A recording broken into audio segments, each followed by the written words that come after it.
3 weeks ago, Celine Voss was humiliated in front of everyone who mattered. Her boyfriend, Adrian Mercer, silently chose her younger sister at a luxury family dinner. The betrayal spread through their elite social circle like wildfire. Everyone expected Celine to disappear quietly, another broken woman erased by wealth and power. But tonight, at the prestigious Blackwell Winter Gala, the woman they buried walks back into the room alive. And she is not alone. Standing beside her is Damien Vale, the ruthless billionaire CEO whose name can destroy reputations with a single phone call. Stay with me until the end, hit like, and comment your city so I can see how far this story travels. The marble staircase felt endless under Celine's heels. Every step down into the Blackwell ballroom pulled her deeper into a world that had already chewed her up and spit her out 3 weeks ago. The chandeliers overhead threw gold light across hundreds of faces, faces that had whispered about her humiliation over champagne and canapes, faces that had pitied her, faces that had enjoyed watching her fall. She could feel their eyes now, all of them. Damien Vale's hand rested lightly against the small of her back, steady and warm through the thin silk of her dress. He didn't look at her, didn't need to. His presence alone was a declaration of war. "Breathe," he murmured, voice low enough that only she could hear. "And don't let them see you bleed." Celine's lungs burned. She'd been holding her breath without realizing it. She inhaled slowly, forcing air past the tightness in her chest, and lifted her chin. The dress Damien had chosen for her, midnight blue, simple, devastating, clung to her body like armor. Her hair fell in loose waves over bare shoulders. No jewelry except small diamond earrings that caught the light when she moved. She looked nothing like the woman who had fled this world 3 weeks ago, with mascara streaking down her face. They reached the bottom of the staircase. The ballroom opened before them like a glittering trap, marble floors, towering columns wrapped in white roses, tables draped in cream silk. A string quartet played something classical and forgettable in the corner. Waiters in black vests moved through the crowd carrying trays of champagne and hors d'oeuvres that cost more than most people's rent. And standing near the center of it all, surrounded by a cluster of admirers and sycophants, was Adrian Mercer. Celine's stomach dropped. He looked exactly the same. Tall, golden-haired, effortlessly handsome in his tailored tuxedo. The kind of man who had never been told no, never been denied anything he wanted. He was laughing at something one of his friends said, head thrown back, completely at ease, like he hadn't destroyed her, like she had never existed. Beside him, draped on his arm like an expensive accessory, was Vivienne, Celine's sister. Vivienne wore red. Of course she did. A dress that screamed for attention, cut low and tight. Her blonde hair swept up to show off the diamond necklace Adrian had probably bought her. She was younger than Celine by 2 years, prettier in that effortless way some women were, and she had never forgiven Celine for being born first. Now she had everything Celine had lost. "Do you want to leave?" Damien asked quietly. Celine's jaw tightened. "No." "Good." There was approval in his voice. "Then walk with me." He moved forward, and she moved with him, matching his stride. The crowd parted without him asking. People always moved for Damien Vale. He was the kind of man who didn't need to raise his voice or make threats. His reputation did the work for him. Billionaire. CEO of Vale Industries. 34 years old and already worth more than some small countries. Ruthless in business, untouchable in social circles. The kind of man who could end careers with a phone call and destroy companies before breakfast. And for reasons Celine still didn't fully understand, he had chosen to stand beside her tonight. They had met 4 days ago. Celine had been sitting in a coffee shop in the financial district, staring at her laptop screen without seeing it, trying to figure out how to rebuild a life that had collapsed so completely she wasn't sure there was anything left to salvage. Her photography career had stalled years ago when she'd let Adrian convince her that his work was more important, that supporting him was what good partners did. Her friends had all been his friends first. Her apartment had been in his building. Even her credit cards had been connected to his accounts. When he left her for Vivienne, he hadn't just taken her sister.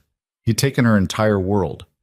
She hadn't noticed Damien walk into the coffee shop, hadn't noticed him sit down at the table across from hers.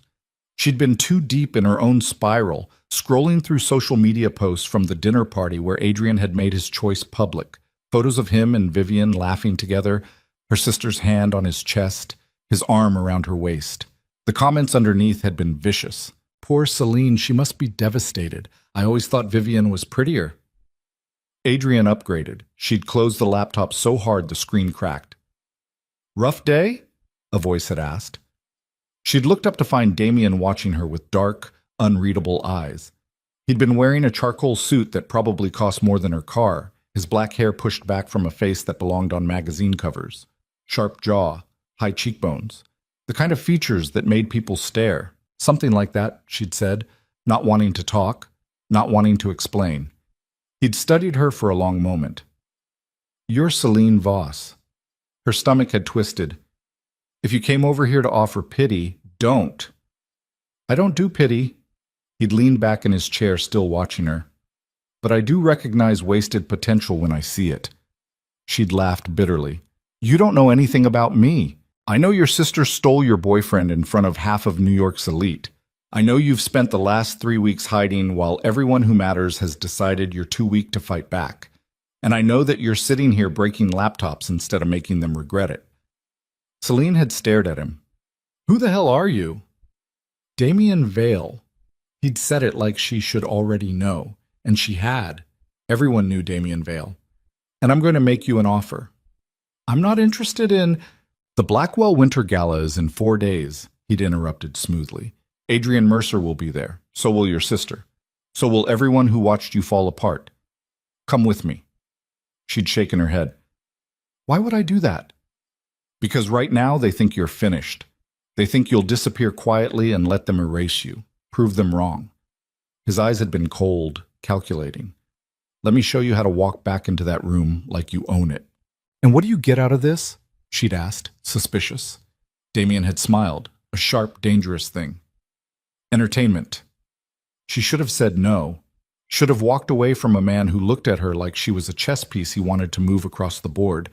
But the truth was, she had nothing left to lose. So she'd said yes. Now, standing in the center of the Blackwell ballroom, with every eye in the room tracking their movements, Celine wondered if she'd made a terrible mistake. Damien steered them toward a group of investors standing near the bar. Older men in expensive suits, the kind who controlled money and influence like weapons. They turned when Damien approached, their faces shifting into expressions of calculated interest. Damien, one of them said, extending a hand, didn't expect to see you here tonight. Bernard. Damien shook his hand briefly. I had an opening in my schedule. The man's eyes slid to Celine. And who's this? Celine Voss, Damien said, his tone casual but deliberate. She's a photographer, one of the best I've seen. Celine's breath caught. She hadn't done serious photography work in years, hadn't shown her portfolio to anyone. Damien had no reason to say that, except that he knew exactly how these rooms worked, how reputations were built and destroyed with a single introduction. Bernard's expression shifted, recalculating. Voss. Any relation to the Voss family in publishing? My father, Celine said, finding her voice. Richard Voss. Recognition flickered across Bernard's face. I've done business with him. Good man. He extended his hand to her now, his grip firm. Bernard Whitmore. I run Whitmore Capital. She shook his hand, feeling the weight of Damien's lesson settling into her bones. This was how power moved in rooms like this, through names, connections, carefully placed words. Adrian had never introduced her this way. He'd kept her in the background, decorative but invisible. Damien was making her impossible to ignore. They moved through the ballroom like that for the next hour. Damien introduced her to investors, gallery owners, editors, socialites. Each introduction reshaped how people saw her. Each conversation elevated her status. And with every minute that passed, Celine felt something shifting inside her chest, something that had been buried under shame and grief for 3 weeks. Anger. Not the hot, wild kind that made people stupid. The cold, focused kind that made them dangerous. She was halfway through a conversation with a magazine editor when she felt it, that prickling awareness of being watched. She turned her head slightly and found Adrian staring at her from across the room. He looked stunned, like he'd seen a ghost. Vivian stood beside him, her expression frozen somewhere between shock and fury. She'd noticed too. Of course she had.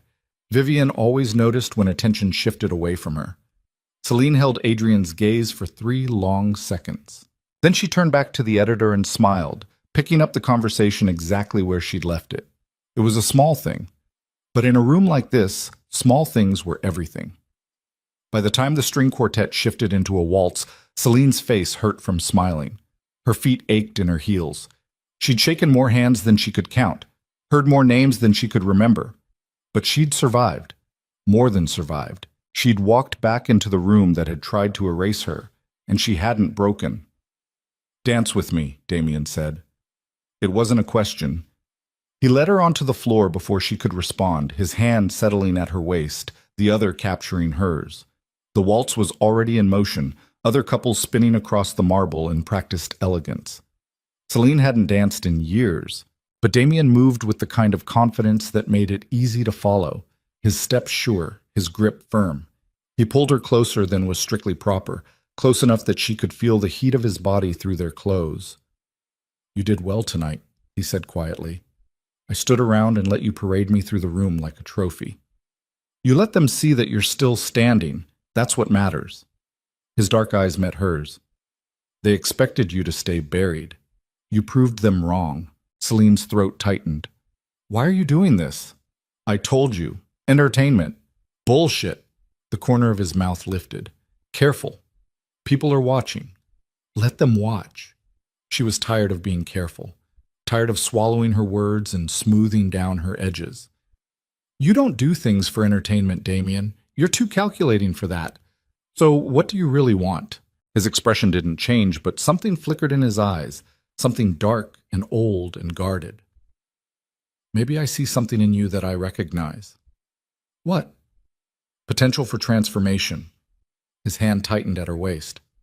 "You were humiliated in front of everyone who matters. You could have disappeared. Instead, you walked back into the fire. That takes more than courage. It takes rage." Celine's pulse jumped. "You think I'm doing this for revenge? Aren't you?" She opened her mouth to deny it, but the words stuck in her throat. Because he was right. She was angry, furious even, at Adrian for betraying her, at Vivian for taking what wasn't hers, at herself for being stupid enough to build her entire life around a man who had never truly seen her. The music swelled around them, violins climbing towards something bittersweet and haunting. "What happened to you?" Celine asked quietly. "Someone hurt you. That's why you understand this." Damien's jaw tightened. For a moment she thought he wouldn't answer. Then he said, "Her name was Isabel." Celine waited. "We were engaged," Damien continued, his voice flat, controlled. "I was 26, stupid. I believed in love back then, believed that if you gave someone everything, they'd do the same for you." His mouth twisted. "She left me for my business partner 2 weeks before the wedding, took half my company with her, nearly destroyed me." "I'm sorry," Celine said. "Don't be." His eyes were cold now. "She taught me the most valuable lesson I've ever learned." "What's that?" "People will always choose what benefits them most. Love is just a prettier word for transaction." He spun her smoothly, their bodies moving in perfect sync. "The sooner you accept that, the sooner you stop getting hurt." Celine's chest ached. "That's a lonely way to live." "Lonely is safe." The music ended. They stood there on the dance floor, still close, neither of them moving. Around them, other couples were breaking apart, applauding politely, returning to their tables. Damien's hand was still at her waist. Celine could feel her heartbeat in her throat. "Celine." The voice came from behind her, familiar, wrong, unwanted. She turned slowly. Adrian stood 3 feet away, looking exactly as uncomfortable as he should. Up close, she could see the strain around his eyes, the tension in his jaw. He'd lost weight. "Good. Can we talk?" he asked. Celine stared at him. 3 weeks ago, hearing his voice would have shattered her all over again. 3 weeks ago, she would have begged him to explain, to apologize, to take it back. Now she just felt cold. "No," she said. Adrian blinked. "Celine, please, I know I—" "No," she repeated, louder this time, firm, final. People were watching now. Of course they were. This was exactly the kind of drama that made events like these memorable. Celine could see faces turning toward them, conversations pausing, eyes lighting up with interest. Adrian's face flushed. "You're really going to do this here? In front of everyone? You made your choice in front of everyone, Selene said, her voice steady despite the adrenaline screaming through her veins. I'm just returning the favor. Selene. Damien stepped forward, placing himself between them. He didn't touch Adrian, didn't need to. His presence alone was a threat. She said no, Damien said quietly. Walk away.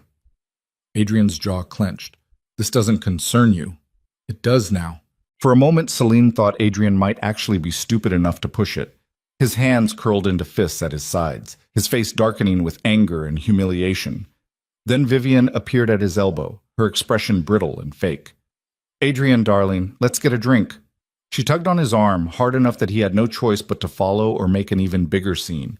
Adrian shot Selene one last look, something desperate and ugly, before letting Vivian pull him away. The crowd around them pretended to lose interest, returning to their conversations, but Selene knew they'd all been listening. Tomorrow, this would be the story everyone told. The moment Selene Voss publicly rejected Adrian Mercer with Damien Vale standing at her side, the balance of power had shifted, and everyone knew it. Damien touched her elbow lightly. Let's go. Selene nodded, suddenly exhausted. The adrenaline was crashing now, leaving her shaky and hollowed out. She let Damien guide her toward the exit, through the crowd, past the whispers and stares. They stepped outside into the cold December air. The street was quiet, lit by street lamps and the glow of the city skyline. A black car sat waiting at the curb, Damien's driver, probably. Selene leaned against the stone railing, breathing hard, trying to steady herself. You okay? Damien asked. I don't know. She laughed, the sound brittle.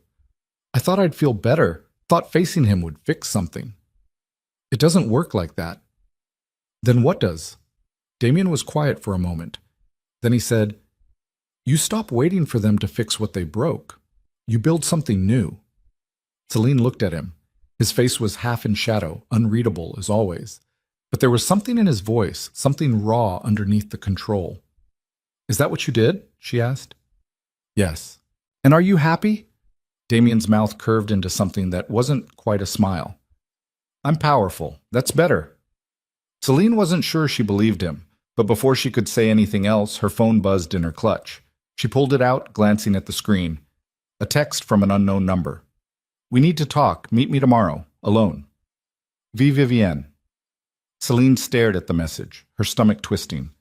What is it? Damien asked. She showed him the screen. His expression darkened. Don't go. Why not? Because whatever she wants, it won't help you. People like her only reach out when they need something. Selene knew he was probably right, but part of her, the part that still remembered growing up with Vivian, sharing a childhood, being sisters before everything went wrong, wanted to know what Vivian had to say, wanted to hear if there was any remorse at all. I'll think about it, she said finally. Damien's jaw tightened, but he didn't argue. Your choice. The car pulled up to the curb. The driver stepped out, opening the back door. Come on, Damien said. I'll take you home. Selene hesitated, looking back at the glowing windows of the Blackwell ballroom. Inside, the gala continued without her, champagne flowing, music playing, people dancing and laughing like the world wasn't held together by cruelty and careful lies. She'd survived tonight, but she didn't feel victorious. She just felt tired. Selene slid into the back seat of the car. Damien followed, the door closing behind them with a soft click. The driver pulled away from the curb, merging smoothly into the late-night traffic. The city slid past the windows, bright lights, towering buildings, endless noise. Damien sat beside her in silence, not pushing, not asking questions. After a while, Selene said quietly, Thank you. For what? For tonight. For standing there when I couldn't stand on my own yet. Damien turned his head, studying her in the dim light. You were standing on your own the whole time, Selene. I was just making sure people noticed. She wanted to believe that. Wasn't sure she did. The car stopped in front of her apartment building, a modest brownstone in a quiet neighborhood, nothing like the luxury high-rise she'd lived in with Adrian. She'd moved here 2 weeks ago with whatever belongings she could fit in her car, starting over with almost nothing. Good night, she said, reaching for the door handle. Selene. She paused, looking back. Damien's expression was serious now, all traces of his earlier amusement gone. If you meet with your sister tomorrow, be careful. She didn't text you out of guilt. She texted you because she's scared. Scared of what? Of losing what she took from you. His eyes held hers. People like Vivian don't apologize. They just try to make sure you won't come for what's theirs. Celine's pulse quickened. And what if I do want to come for it? Something dangerous flickered across Damien's face. Then let me teach you how. The air between them felt charged suddenly, electric. Celine swallowed hard. Why? Because watching you walk back into that ballroom tonight was the first interesting thing that's happened to me in years. He leaned forward slightly. And I want to see what you become when you stop playing small. Celine's breath caught. Before she could respond, Damien reached past her and opened the car door, breaking the moment. Go inside, he said. Get some sleep. I'll call you tomorrow. Celine nodded, not trusting her voice, and stepped out onto the sidewalk. The car pulled away, disappearing into the night traffic. She stood there for a long moment, alone under the streetlights, her heart still racing. Then she walked inside, climbed the stairs to her small apartment, and collapsed onto her couch without bothering to turn on the lights. Her phone buzzed again. Another text from Vivian. Tomorrow, 2 p.m., the coffee shop on Mercer Street. Don't bring him. Celine stared at the message, then she typed back a single word. Fine. She shouldn't go. She knew that. But she needed to know what Vivian wanted. Needed to hear what her sister would say now that everything had been stripped away. Now that the illusion of happy betrayal had started to crack. Celine set her phone down and closed her eyes. Tomorrow would bring whatever it brought.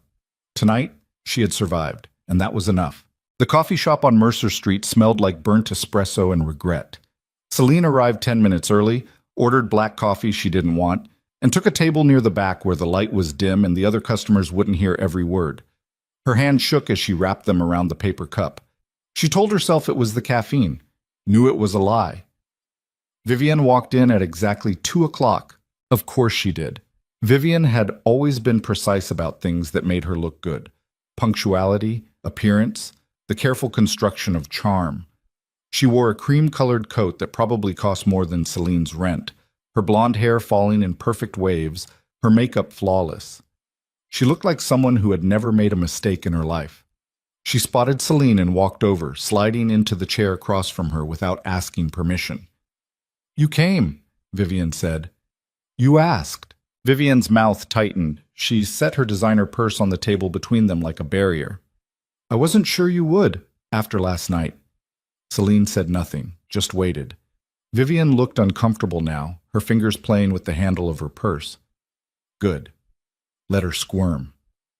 Look, Vivian said finally, I know things are complicated between us, but we're still family. Celine laughed, a short, bitter sound. Family, right. I mean it. You slept with my boyfriend, Vivian. You let him choose you in front of everyone I knew. You destroyed me. Celine's voice was flat, empty of inflection. That was the only way to get through this without breaking. So don't sit here and talk to me about family like that word means anything between us anymore. Vivian flinched. For a second, something genuine flickered across her face. Shame, maybe, or discomfort. But it vanished quickly, replaced by the defensive armor Celine knew too well. It wasn't supposed to happen like that, Vivian said quietly. But it did. I know. Vivian's hands twisted together. And I'm sorry. I am. But Adrian and I don't want to hear about you and Adrian. Celine's jaw tightened. I don't care what story you've told yourself to make this okay. I don't care if you think it's love or fate or whatever bullshit justification you've come up with. You asked me here, so tell me what you want. Vivian's eyes hardened. There it was. The real reason for this meeting, cutting through the fake apologies and manufactured guilt. I want you to stay away from him, Vivian said. Celine stared at her. What? Last night, the gala. The way you looked at him. Vivian leaned forward, her voice dropping. You're trying to get him back. For a moment, Celine couldn't speak. The sheer audacity of it choked the air from her lungs. Then the anger came roaring back, hot and sharp. Are you out of your mind? Celine hissed. You think I want him back? After what he did? Then why did you show up with Damien Vale? Vivian shot back. Everyone saw you. Everyone's talking about it. You walked in there on the arm of one of the most powerful men in New York just to make Adrian jealous. I walked in there because I refused to let you erase me. That's not what it looked like. Celine slammed her coffee cup down hard enough that liquid sloshed over the rim. The couple at the next table glanced over, then quickly looked away. You don't get to do this, Celine said, her voice shaking with fury. You don't get to take everything from me and then accuse me of trying to steal it back. You wanted him? Fine. You have him. But don't you dare pretend I'm the villain here. Vivian's face went pale, then flushed red. I didn't take him from you. He chose me because you seduced him. Because he was unhappy with you. Vivian's voice rose now, losing its careful control. You were always so focused on being the perfect girlfriend, so desperate to make him happy that you forgot to be interesting. He was bored, Celine. He told me. He said being with you felt like drowning in beige. The words hit like a slap. Celine's throat closed. She couldn't breathe, couldn't think past the white-hot pain exploding in her chest. Vivian seemed to realize she'd gone too far. Her expression shifted, panic flickering across her face. I didn't mean... Get out. Celine, get the hell out.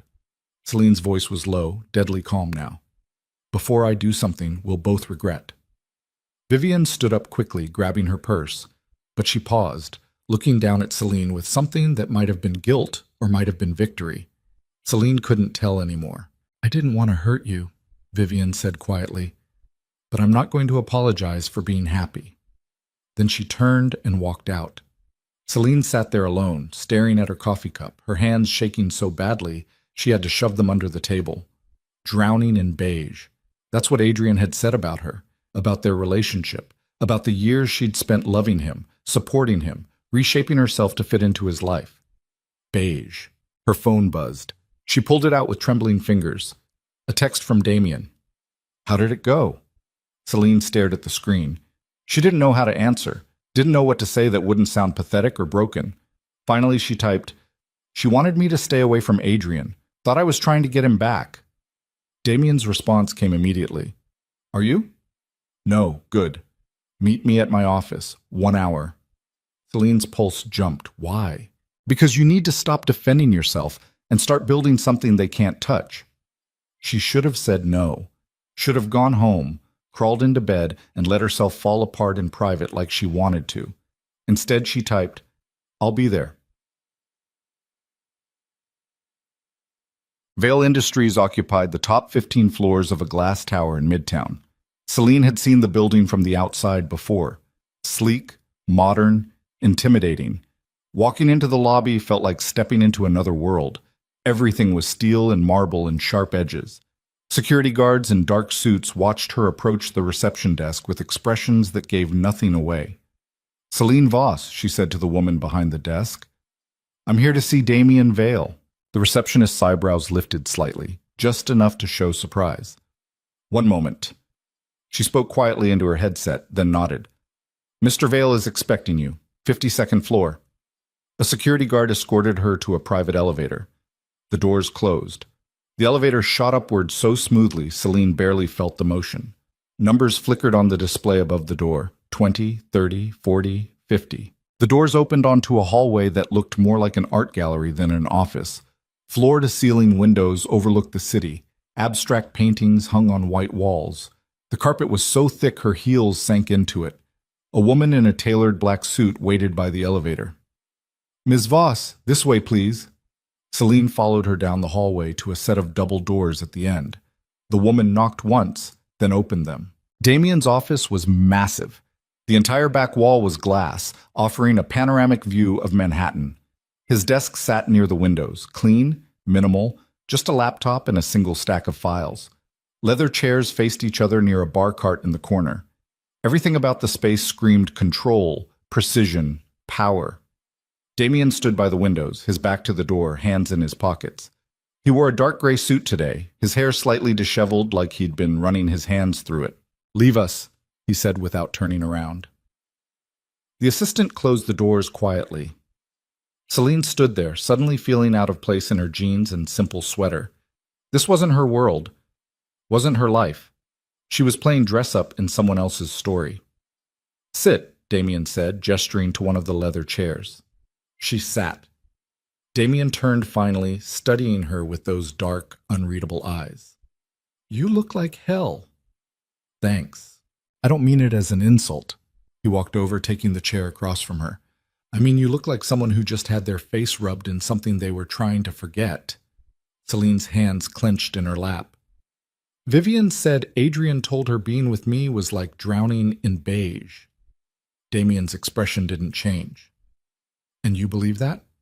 "Why wouldn't I? It's probably true." "No. It's what a coward says when he's trying to justify betrayal." Damien leaned forward, elbows on his knees. "Men like Adrian don't leave because their partner is boring. They leave because their partner sees them too clearly. You knew exactly who he was, weak, insecure, desperate for validation. That's terrifying to someone like him. So he found someone who would worship him without asking questions." Celine's throat tightened. "Vivian worships him?" "Vivian worships what he represents. Status, access, the life she thought you had." Damien's mouth curved into something cold. "But she's going to realize soon enough that Adrian Mercer is just a pretty face with an inheritance and no backbone. And when she does, she'll resent him the same way he resented you." "You don't know that." "Yes, I do." His voice was certain. "Because I've seen this play out 100 times. The only difference is whether you're still standing when they destroy each other or whether you let them drag you down with them." Celine looked at him, really looked at him, at the man who had walked into her life 4 days ago and turned everything upside down. "Why are you helping me? I told you, I see potential." "For what?" Damien stood up, walking to the bar cart. He poured 2 glasses of whiskey, handed her one. "5 years ago, I let someone destroy me. I lost my company, my reputation, everything I'd built. It took me 3 years to claw my way back. 3 years of lawsuits and sabotage and waking up every morning ready to burn the world down." He took a drink. "And I learned something important during that time." "What?" "The people who survive aren't the ones who forgive and move on. They're the ones who rebuild themselves into something their enemies can't touch." His eyes held hers. "You have a choice right now, Celine. You can keep letting Adrian and Vivian define you, keep letting their betrayal be the most interesting thing about your life.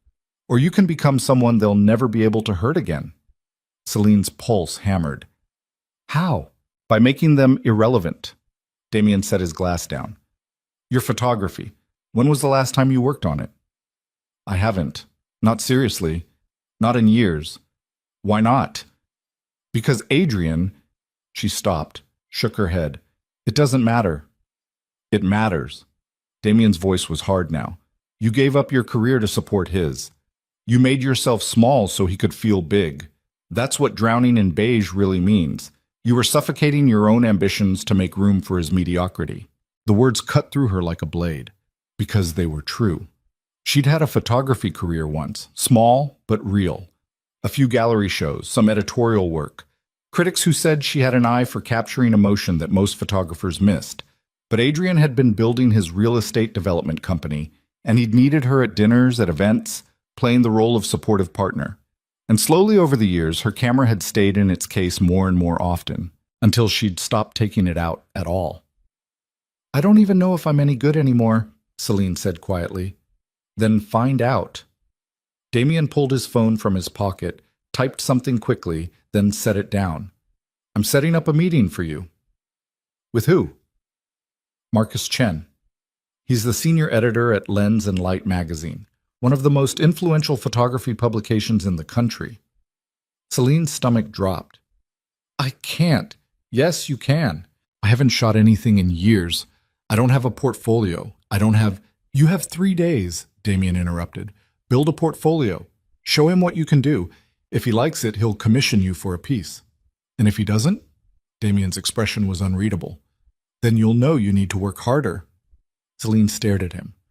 "You can't just snap your fingers and fix my life." "I'm not trying to fix your life. I'm giving you an opportunity. What you do with it is up to you." The anger came rushing back, hot and irrational, and aimed at the wrong person. You don't understand. You're Damien Vale. People take your calls. They move when you tell them to move. I'm nobody. Right now, you are. His voice was cold. But you don't have to stay that way. Celine wanted to argue, wanted to throw the glass at his smug, perfect face and walk out. But underneath the anger was something else, something desperate and hungry that she'd been trying to bury for 3 weeks. Hope. 3 days, she said. 3 days.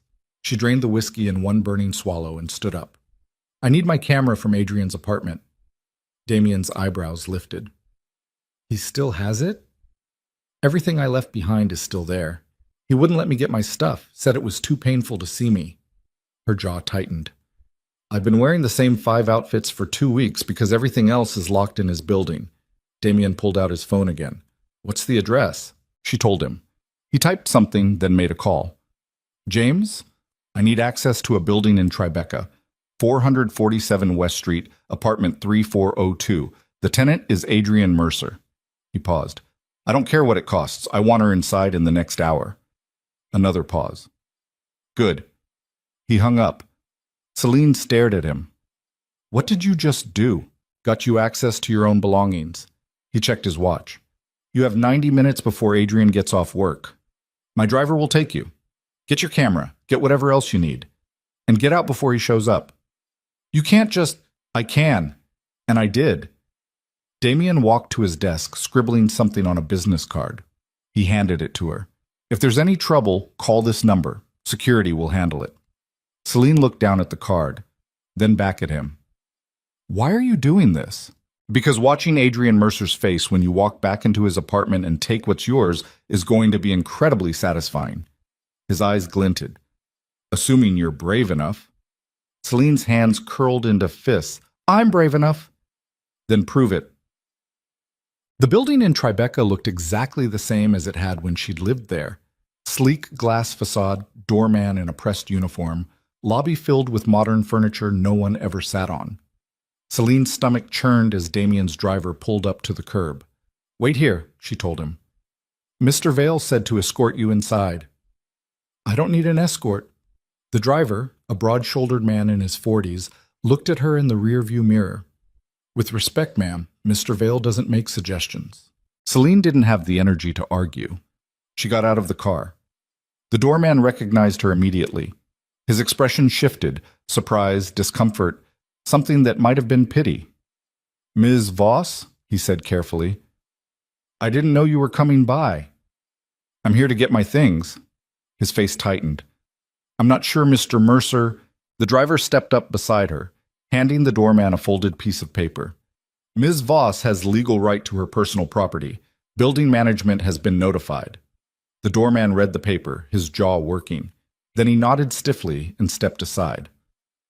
Celine walked into the lobby, her heart hammering. The elevator ride up felt endless. 34 floors of memories she didn't want, wrapped in steel and glass. The doors opened onto the hallway she'd walked down 1,000 times. Her feet remembered the path to Adrian's door. Third on the left, past the abstract painting that looked like a child's finger painting but cost $20,000. She stood in front of the door for a long moment. Then she knocked. No answer. She knocked again, harder. Still nothing. The driver pulled out his phone, spoke quietly into it, then nodded. Building management is sending someone up with a key. 2 minutes later, a flustered woman in a business suit appeared with a ring of keys. I'm very sorry for the inconvenience, Ms. Voss. We were told you'd be coming. She unlocked the door and stepped back. Celine walked inside. The apartment smelled the same, expensive cologne, leather furniture, the faint chemical scent of cleaning products. Everything looked untouched, perfect, like a magazine spread. Adrian had always been obsessive about keeping things clean. Her chest tightened. This had been her home for 2 years. She'd cooked in that kitchen, slept in that bedroom, sat on that couch, watching movies while Adrian worked late. She'd built a life here, and it had all been a lie.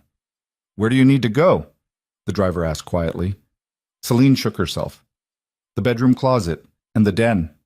She walked down the hallway, her footsteps echoing on the hardwood floors. The bedroom door was closed. She pushed it open. The bed was made. Of course it was. But there were 2 coffee cups on the nightstand instead of 1. A red scarf draped over the chair in the corner. Vivian's scarf. Makeup on the dresser that didn't belong to Celine. Her sister had already moved in. Celine's hand shook as she opened the closet. Her clothes were pushed to one side, crammed together to make room for Vivian's designer wardrobe. She grabbed everything that was hers, dresses, jeans, sweaters, and threw them into the suitcase the driver had pulled from the car. Then she went to the den. Her camera sat on the shelf where she'd left it 3 months ago, a Canon 5D Mark IV with 3 lenses, her most expensive purchase, the tool she'd used to build her career before she let it die. She picked it up carefully, her throat closing. God, she'd missed this. The weight of it in her hands, the familiar shape of the grip, the possibility of capturing something real. Is that everything? The driver asked. Almost. Celine walked to Adrian's desk and pulled open the bottom drawer. Inside was a small leather box. She opened it, pulling out the stack of printed photographs inside. Her early work. The pieces she'd been most proud of before Adrian convinced her they weren't worth pursuing. She tucked them under her arm. Now I'm done. They made it back to the elevator just as her phone buzzed. A text from an unknown number. What the hell are you doing in my apartment? Adrian. Someone must have told him she was here. The doorman, maybe. Or building security. Another text came through immediately. You have no right to be there. I'm calling the police. Celine's pulse spiked. The elevator doors opened. She stepped inside, the driver right behind her. Her phone rang. Adrian's name flashed on the screen. She answered. I'm getting my things. I have every legal right to be here. Celine, what the? You can't just break into my apartment. I didn't break in. Building management let me in. Everything I'm taking is mine. You should have called me first. His voice was tight, angry. You should have asked. Like you asked before you slept with my sister? The words came out cold, sharp. I don't owe you anything, Adrian. Not courtesy, not warning, nothing. Don't do this. I'm taking my camera and my clothes. That's it. You can keep everything else. Celine, she hung up. The elevator reached the lobby. Celine walked out, head high, refusing to run even though her hands were shaking and her heart felt like it was trying to claw its way out of her chest. The driver loaded her suitcase and camera into the trunk. Celine slid into the back seat.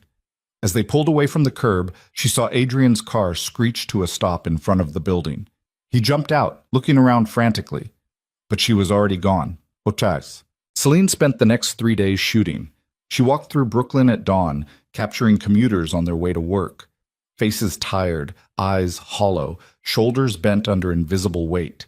She shot in coffee shops and subway stations and parks, looking for the moments between moments, the spaces where people let their masks slip. She photographed a woman crying on a bench in Prospect Park, tears streaming down her face while joggers passed without looking. An old man feeding pigeons in Washington Square, his expression so lonely it made her chest ache. 2 teenagers kissing against a graffiti-covered wall in Bushwick, desperate and messy and alive. Every image she captured felt raw, unfiltered, human in a way most photography wasn't. She worked until her fingers cramped and her eyes burned. Edited late into the night, her small apartment littered with coffee cups and takeout containers. She hadn't slept more than 3 hours at a time since getting her camera back. But she didn't care, because for the first time in years, she felt like herself again. On the 3rd day, she called Damien. I'm ready, she said. Send me the portfolio. She'd already compiled 20 images, the best of what she'd shot.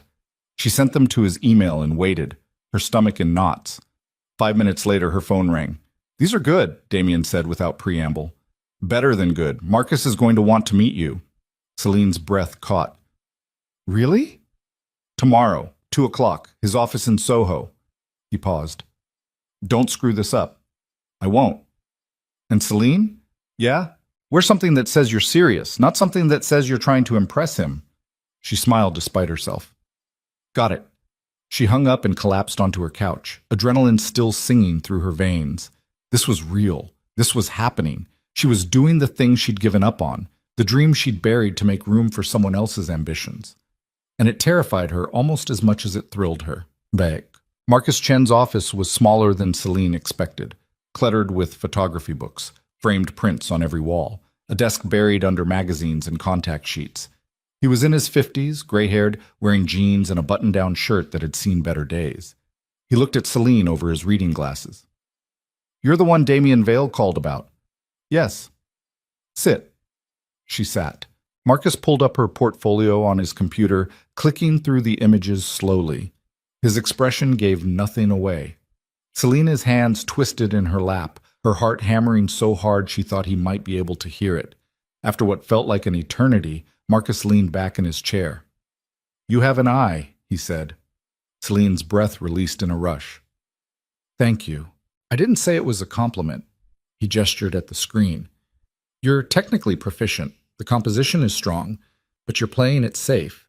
These images are good. They're not great. Celine's stomach dropped. You're photographing sadness, Marcus continued. Loneliness, pain. But you're doing it from the outside, like a tourist. I don't feel anything when I look at these, except that you know how to work a camera. Celine's voice caught. I don't understand. You're hiding behind the lens, using other people's emotions instead of your own. Marcus looked at her. What happened to you, Celine? She stared at him. What? Something broke you. Recently. I can see it in your eyes. He tapped the screen. But I can't see it in your work. And until you're brave enough to put that pain into your images, really put it there, not just hint at it, you're never going to make anything that matters. Celine's throat closed. She wanted to argue, wanted to defend herself, but the words wouldn't come. Because he was right. She'd been photographing pain without actually confronting her own, hiding behind other people's stories because her own still hurt too much to touch. I have an assignment, Marcus said, if you want it. Celine looked up. What kind of assignment? We're doing a feature on women rebuilding after personal failure, entrepreneurs who lost everything, artists who got blacklisted, women who survived public humiliation and came back stronger. His eyes held hers. I want you to shoot it, but I don't want pretty portraits. I want the truth, the ugly, uncomfortable human truth about what it costs to start over. Celine's pulse jumped. When? 2 weeks. I need 10 subjects, 15 images each. Final selection runs in the March issue. He pushed a folder across the desk. Here's the list of women who've agreed to participate. Read their stories. Then show me what you can do when you stop hiding. Celine took the folder with shaking hands. One more thing, Marcus said. This feature doesn't have a byline yet. If your work is as good as Damien says it will be, your name goes on the cover. Her breath stopped. Cover credit on Lens and Light magazine. That was the kind of opportunity that launched careers. The kind of exposure most photographers spent decades trying to earn. Don't screw it up, Marcus said. Celine nodded, not trusting her voice. She left his office in a daze, clutching the folder against her chest. Outside, the late afternoon sun cut through the buildings, throwing long shadows across the sidewalk. People rushed past, busy, distracted, wrapped up in their own lives. Celine stood there for a long moment, letting the reality sink in. This was real. This was her chance. And if she failed, everyone would know it. Her phone buzzed, a text from Damien. How did it go? He gave me an assignment. I told you he would. Celine smiled, then typed, Thank you. Don't thank me yet. Prove you deserve it. She was about to respond when another text came through, this time from Vivian. We need to talk. It's important. Celine stared at the message, her stomach twisting. She should ignore it, should block Vivian's number and focus on the work ahead. But something in those 3 words, it's important, made her pause. Against her better judgment, she typed back, What do you want? The response came immediately. It's about Adrian. Meet me tonight. Same coffee shop, please. Celine's jaw clenched. She could feel it, the trap closing around her, pulling her back into the drama she was trying to escape. But underneath the anger was something else. Curiosity. What could possibly be important enough for Vivian to reach out again? Celine looked down at the folder in her hands, her future, her chance, everything she'd been working toward. Then she looked back at her phone. Fine. 8 p.m. She hit send before she could change her mind. Then she walked to the subway, trying to ignore the voice in her head that whispered she was making a terrible mistake. Celine arrived at the coffee shop 15 minutes late on purpose. She'd learned that much from Damien. Never let people think you're waiting for them. Never show up eager. Control, he'd told her, was about making other people adjust to your rhythm, not the other way around. Vivian was already there, sitting at the same back table they'd used before. She looked different tonight. smaller somehow. Her makeup was smudged around the eyes like she'd been crying, and her hair wasn't perfectly styled for once. She wore jeans and an oversized sweater, nothing designer, nothing that screamed money and status. She looked human. Celine hated that it made her hesitate. She walked over and sat down without ordering anything this time. "You have 10 minutes. Vivian's hands wrapped around her coffee cup like she needed the warmth. "Thank you for coming." "I didn't come for you. I came because you said it was important." "It is." Vivian's voice was quiet, strained. "I need to tell you something about Adrian." Celine's jaw tightened.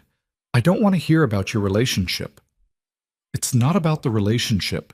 Vivian looked up, and her eyes were red-rimmed, desperate. "It's about money. His money." Something cold slithered down Celine's spine. "What are you talking about?"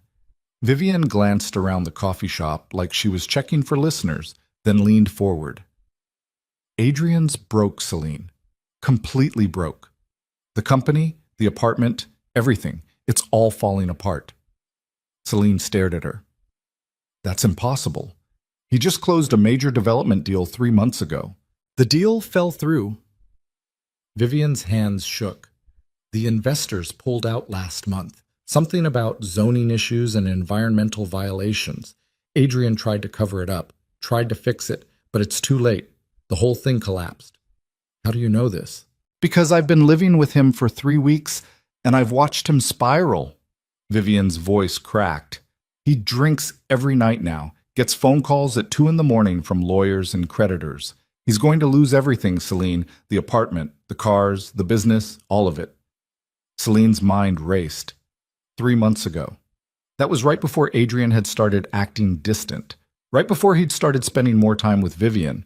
"So you're telling me he left me because he was going broke?" Celine said slowly. Vivian looked down at her coffee. "I think he left you because he knew you'd figure it out. You always saw through his bullshit. You would have asked questions, demanded answers. I was easier. Because you didn't care about the truth. Because I was stupid enough to think he actually wanted me." Vivian's laugh was bitter, broken. "But he doesn't love me, Celine. He never did. He just needed someone who wouldn't notice he was drowning." Celine sat back in her chair trying to process this. Adrian, the man who had humiliated her in front of everyone, who had chosen her sister over her, who had destroyed her entire life, was falling apart, losing everything. And somehow, knowing that should have felt satisfying. But it just felt empty. "Why are you telling me this?" Celine asked. Vivian's eyes filled with tears. "Because I don't know what else to do. He's talking about taking out loans he can't repay, making deals with people who—" She stopped, shaking her head. "Dangerous people. The kind who don't forgive debt." "That's not my problem anymore." I know it's not, but—" Vivian's voice dropped to a whisper. "He's using your name." Celine went cold. "What?" "He still has access to some of your accounts. Joint accounts you two opened when you moved in together. He's been taking out lines of credit using your information as collateral." The floor seemed to tilt under Celine's feet. "That's fraud." "I know. That could destroy my credit, my entire financial future." "I know." Vivian was crying now, tears streaming down her face. "I tried to stop him.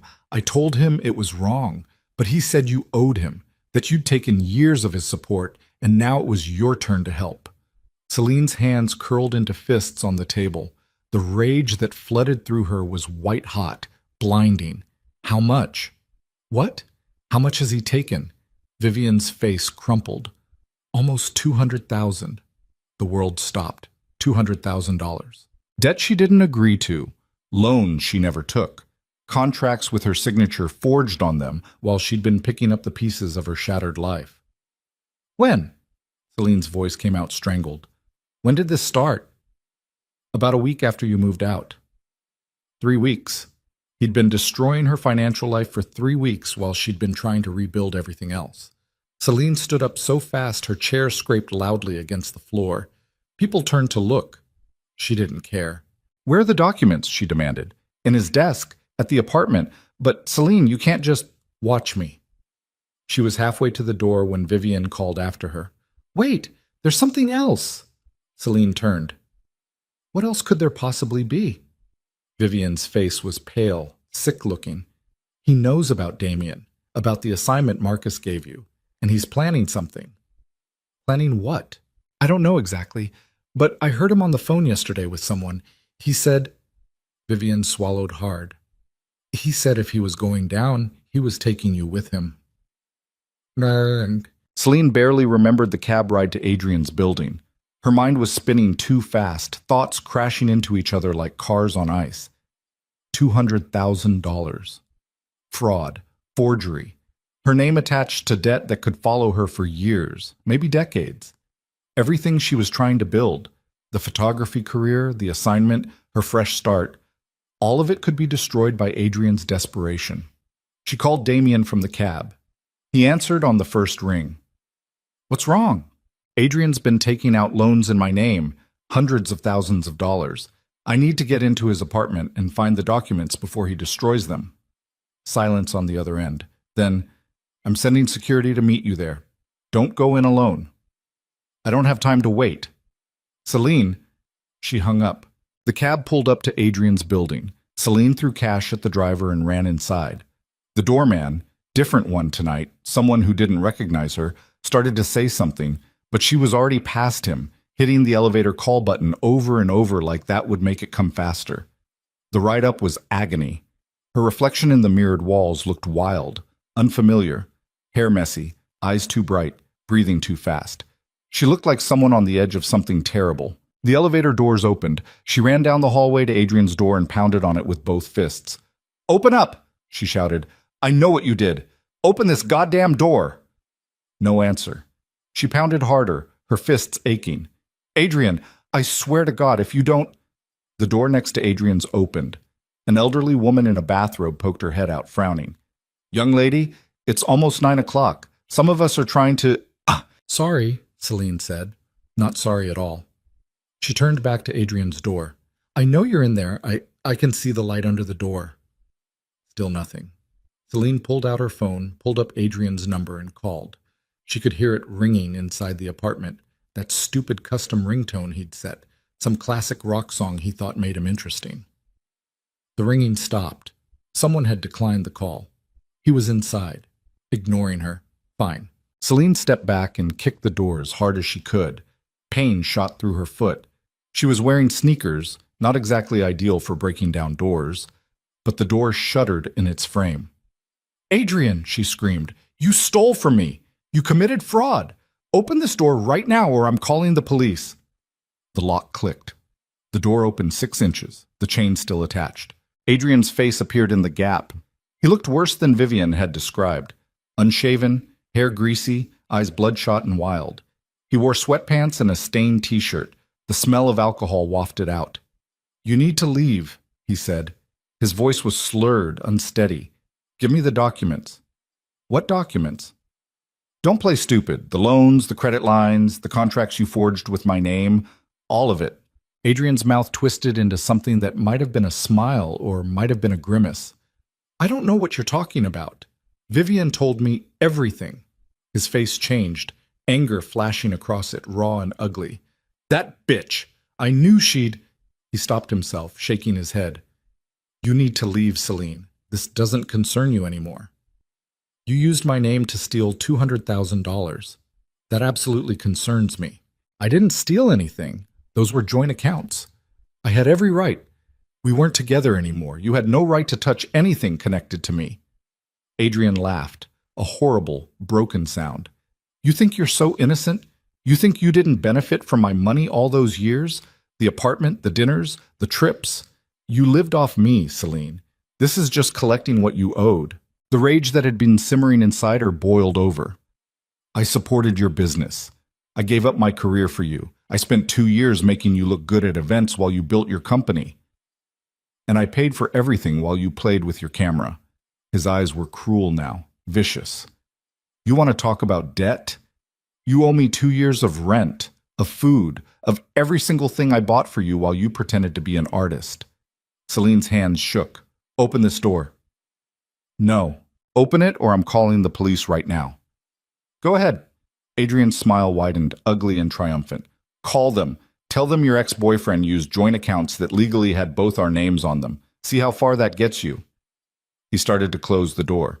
Celine shoved her foot into the gap. "You're going to give me those documents. Tonight. Or what?" Adrian leaned close to the crack, his breath sour with whiskey.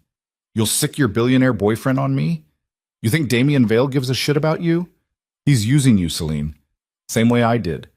The only difference is he's better at hiding it. He's helping me rebuild my career. He's helping himself to you." Adrian's voice dropped, vicious and intimate. "That's what men like him do.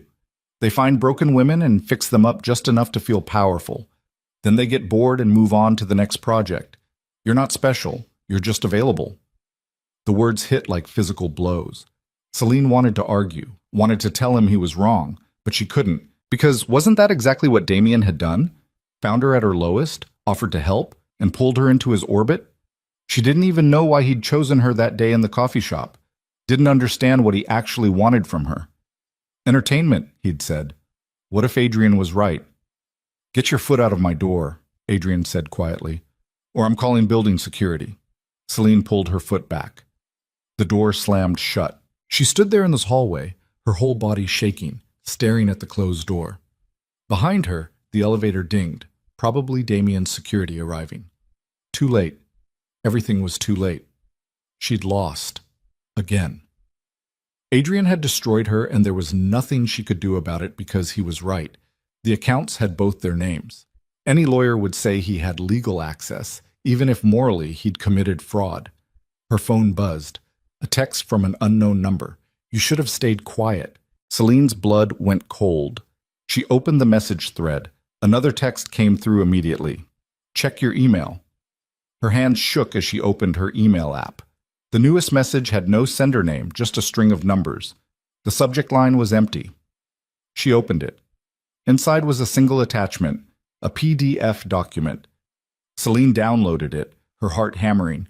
It was a police report, filed 2 days ago. Adrian's signature at the bottom. She scanned the text, her eyes catching on phrases that didn't make sense at first. Harassment, stalking behavior, threatening phone calls, break-in at residence, stolen property. And then she saw it. Her name. Suspect. Celine Marie Voss.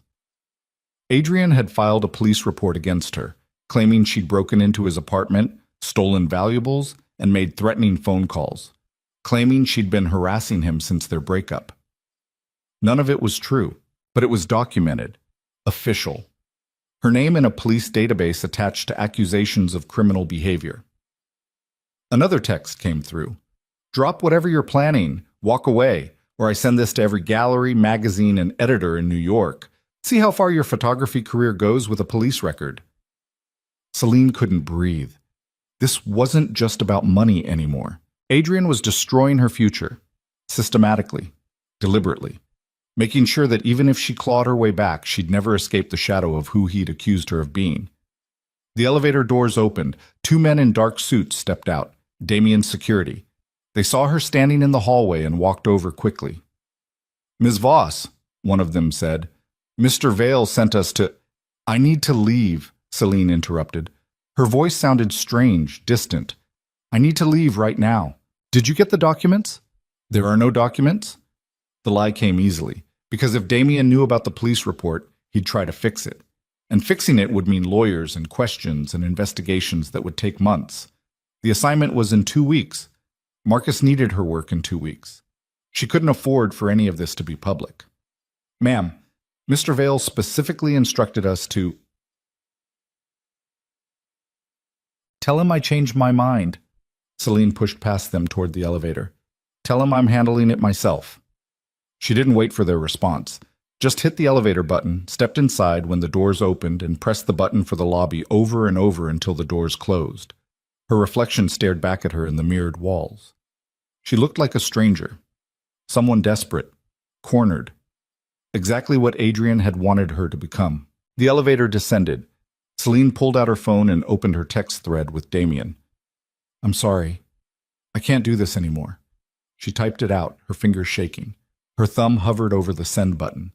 Everything Damien had done for her, the gala, the introductions, the meeting with Marcus, all of it had been leading somewhere. building toward something. And if Adrian was right, if Damien really was just using her as entertainment, then walking away now would mean losing her only ally. But if Adrian was wrong, if Damien actually cared, then she was about to destroy the one real chance she had left. Celine stared at the unsent message. Then she deleted it. She couldn't send it to Damien, not yet. Not until she figured out what the hell she was going to do about the police report, the debt, the web of lies Adrian had spun around her. The elevator reached the lobby. She walked out, past the concerned-looking doorman, out onto the street. The night air was cold, sharp. It cut through her jacket and made her eyes water. Or maybe she was crying. She couldn't tell anymore. Celine started walking, no destination in mind, just moving because standing still hurt too much. Her phone rang. Damien's name on the screen. She declined the call. It rang again immediately. She declined again. A text came through. "Where are you?" She didn't answer. Another text. "My security said you left without the documents. What happened?" Her fingers hovered over the keyboard. She should tell him, should explain about the police report and the threats, and the fact that Adrian had turned her life into a minefield she couldn't navigate without destroying herself. But the words wouldn't come. Instead, she typed, "I need space. Please." She sent it before she could change her mind. Then she turned off her phone and kept walking. Mankin. Celine ended up at a bar in the East Village. Some dive with sticky floors and a jukebox playing songs that were popular before she was born. She ordered whiskey and sat in the corner booth nursing it while the world continued around her, indifferent to her collapse. An hour passed. Maybe 2. She wasn't keeping track. The whiskey burned on the way down, but didn't fix anything, just made the edges of her thoughts softer, blurrier. Her phone, still off, sat on the table like an accusation. She should turn it on, should check her messages, should deal with the disaster her life had become instead of hiding in a bar, pretending none of it existed. But she couldn't, not yet. Someone slid into the booth across from her. Celine looked up, expecting a drunk stranger trying to hit on her. It was Vivian. "How did you find me?" Celine asked, her voice hoarse. "I've been following you since you left Adrian's building." Vivian looked terrible. Makeup completely gone now, eyes swollen from crying. "I saw you walk for almost an hour. Then you came in here. And you just followed me? For an hour?" "I didn't know what else to do." Vivian's hands twisted together on the table. "After you left the coffee shop, I went back to the apartment. Adrian was on the phone with someone. He was laughing, talking about how he'd finally figured out how to make you disappear." Celine's stomach clenched. "The police report." Vivian nodded. "He's planning to escalate it, file for a restraining order, make it so you can't get near him or anyone connected to him without risking arrest." "That's insane. None of it's true." "It doesn't matter." Vivian's voice was flat, defeated. "He has documentation, photos of the broken laptop from the coffee shop, security footage of you entering the building without permission, text messages you sent that he's going to twist into threats. He's been building a case against you for weeks, Celine, and I didn't—" Her voice cracked. "I didn't realize what he was doing until it was too late." Celine drained the rest of her whiskey. The burn felt good this time. Felt like something real in a world that had stopped making sense. "Why are you telling me this?" she asked. "Because I'm the reason you're in this mess." Vivian's eyes were wet again. If I just kept my hands off your boyfriend, none of this would have happened. You'd still have your life, your career, everything. You didn't force him to commit fraud." "No, but I made it easier for him to destroy you." Vivian reached across the table, her hand stopping inches from Celine's. "I'm so sorry. I know that doesn't fix anything. I know you hate me, but I'm sorry." Celine looked at her sister, really looked at her for the first time in weeks. Vivian had always been the pretty one, the charming one, the one their parents liked better because she knew how to play their games.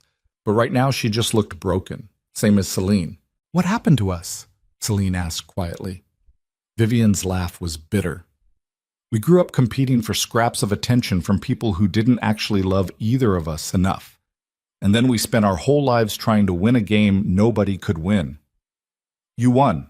You got Adrian. Adrian's a bankrupt narcissist who's going to drag both of us down with him if we don't stop him. Vivian pulled something from her jacket, a flash drive. She set it on the table between them. Copies of everything, the loan documents, the forged signatures, the emails between him and the creditors, all of it. Celine stared at the flash drive like it might explode. How did you get this? His password is still 1989 Mercer. He's never been smart about security. Vivian pushed the drive towards Celine. Take it. Use it. Destroy him before he destroys you. Why would you help me? You're still living with him. Not after tonight. Vivian's jaw tightened. I packed a bag while he was passed out drunk. I'm done. With him. With this whole toxic mess. I'm going to stay with a friend upstate for a while, figure out what the hell I'm doing with my life. Celine picked up the flash drive carefully, like it might burn her. It was so small. Such a tiny object to hold this much power. What happens to Adrian when I use this? She asked. Prison, probably. If you press charges, at minimum his career is over, his reputation is destroyed. He loses everything. Vivian met her eyes. Which is exactly what he deserves. Celine's fingers closed around the drive. This was it. The evidence she needed to stop Adrian, to protect herself, to make sure he couldn't hurt anyone else the way he'd hurt her. But using it would mean war. It would mean lawsuits and police investigations, and her life dragged through the mud in public. It would mean months, maybe years, of legal battles while she tried to rebuild a career that might not survive the exposure. And the assignment, Marcus's assignment, her one chance to prove she was more than just Adrian Mercer's ex-girlfriend, would have to wait. Maybe indefinitely. I can't, Celine said finally. Vivian's face fell. What? I have an assignment due in 2 weeks, a major feature for Lens and Light magazine. If I go to war with Adrian now, I lose everything I've been working toward. He's going to destroy you anyway, not if I give him what he wants. Which is what? Celine stood up, pocketing the flash drive. Her head was clearer now, the whiskey burned off by adrenaline and desperation. He wants me to disappear, to go quietly, to stop being a problem. So you're just going to let him win? No? Celine pulled out her wallet and threw cash on the table for the drink. I'm going to make him think he won, and then I'm going to finish the assignment, launch my career, and once I'm too visible to touch, once I'm someone the press actually cares about, I'm going to bury him with his own crimes.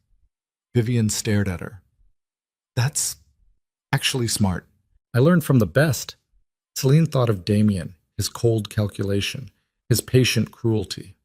Sometimes the best revenge is making yourself untouchable first. She turned to leave. Celine, Vivian called after her. Celine looked back. I really am sorry, Vivian said quietly, for all of it. Celine wanted to say she forgave her, wanted to say it was okay, but it wasn't okay, and she didn't know if she'd ever forgive Vivian for what she'd taken. So she just nodded and walked out of the bar. Outside, the city had shifted into its late-night rhythm. Fewer cars, darker streets, the kind of quiet that only happened after midnight. Celine pulled out her phone and turned it on. 23 missed calls, 15 text messages, all from Damien. The most recent one, sent 10 minutes ago. If you don't respond in the next hour, I'm sending people to find you. Celine's chest tightened. She called him. He answered before the first ring finished. Where the hell are you? I'm fine. That's not what I asked. East Village. I'm heading home now. Silence on the other end. Then, what happened at Adrian's apartment? Celine closed her eyes. This was the moment. Tell him the truth and risk him taking over, fixing things his way, derailing everything. Or lie and handle it herself. He wasn't there, she said. The lie tasted like ash. The apartment was empty. I couldn't get the documents. More silence. Longer this time. You're lying, Damien said finally. Celine's breath caught. I'm not. Yes, you are. I can hear it in your voice. Something happened and you're not telling me. His voice was hard now, controlled anger barely hidden underneath. What happened, Celine? Nothing I can't handle. That's not an answer. It's the only answer you're getting tonight. She started walking toward the subway. I appreciate everything you've done for me, Damien, but I need to figure some things out on my own. That's a mistake. Maybe, But it's mine to make. She hung up before he could respond. Her hands were shaking again. From the cold, or the adrenaline, or the weight of the flash drive in her pocket, she couldn't tell. Celine descended into the subway station, swiped her card, and waited on the platform for the train. A few other people stood scattered along the platform, everyone carefully not looking at each other the way New Yorkers did at this hour. The train arrived with a screech of metal on metal. Celine stepped inside and found a seat near the door. The car was mostly empty except for a homeless man sleeping at the far end and a young couple speaking quietly in Spanish. She pulled out the flash drive and stared at it. Everything Adrian had done was on this tiny piece of plastic.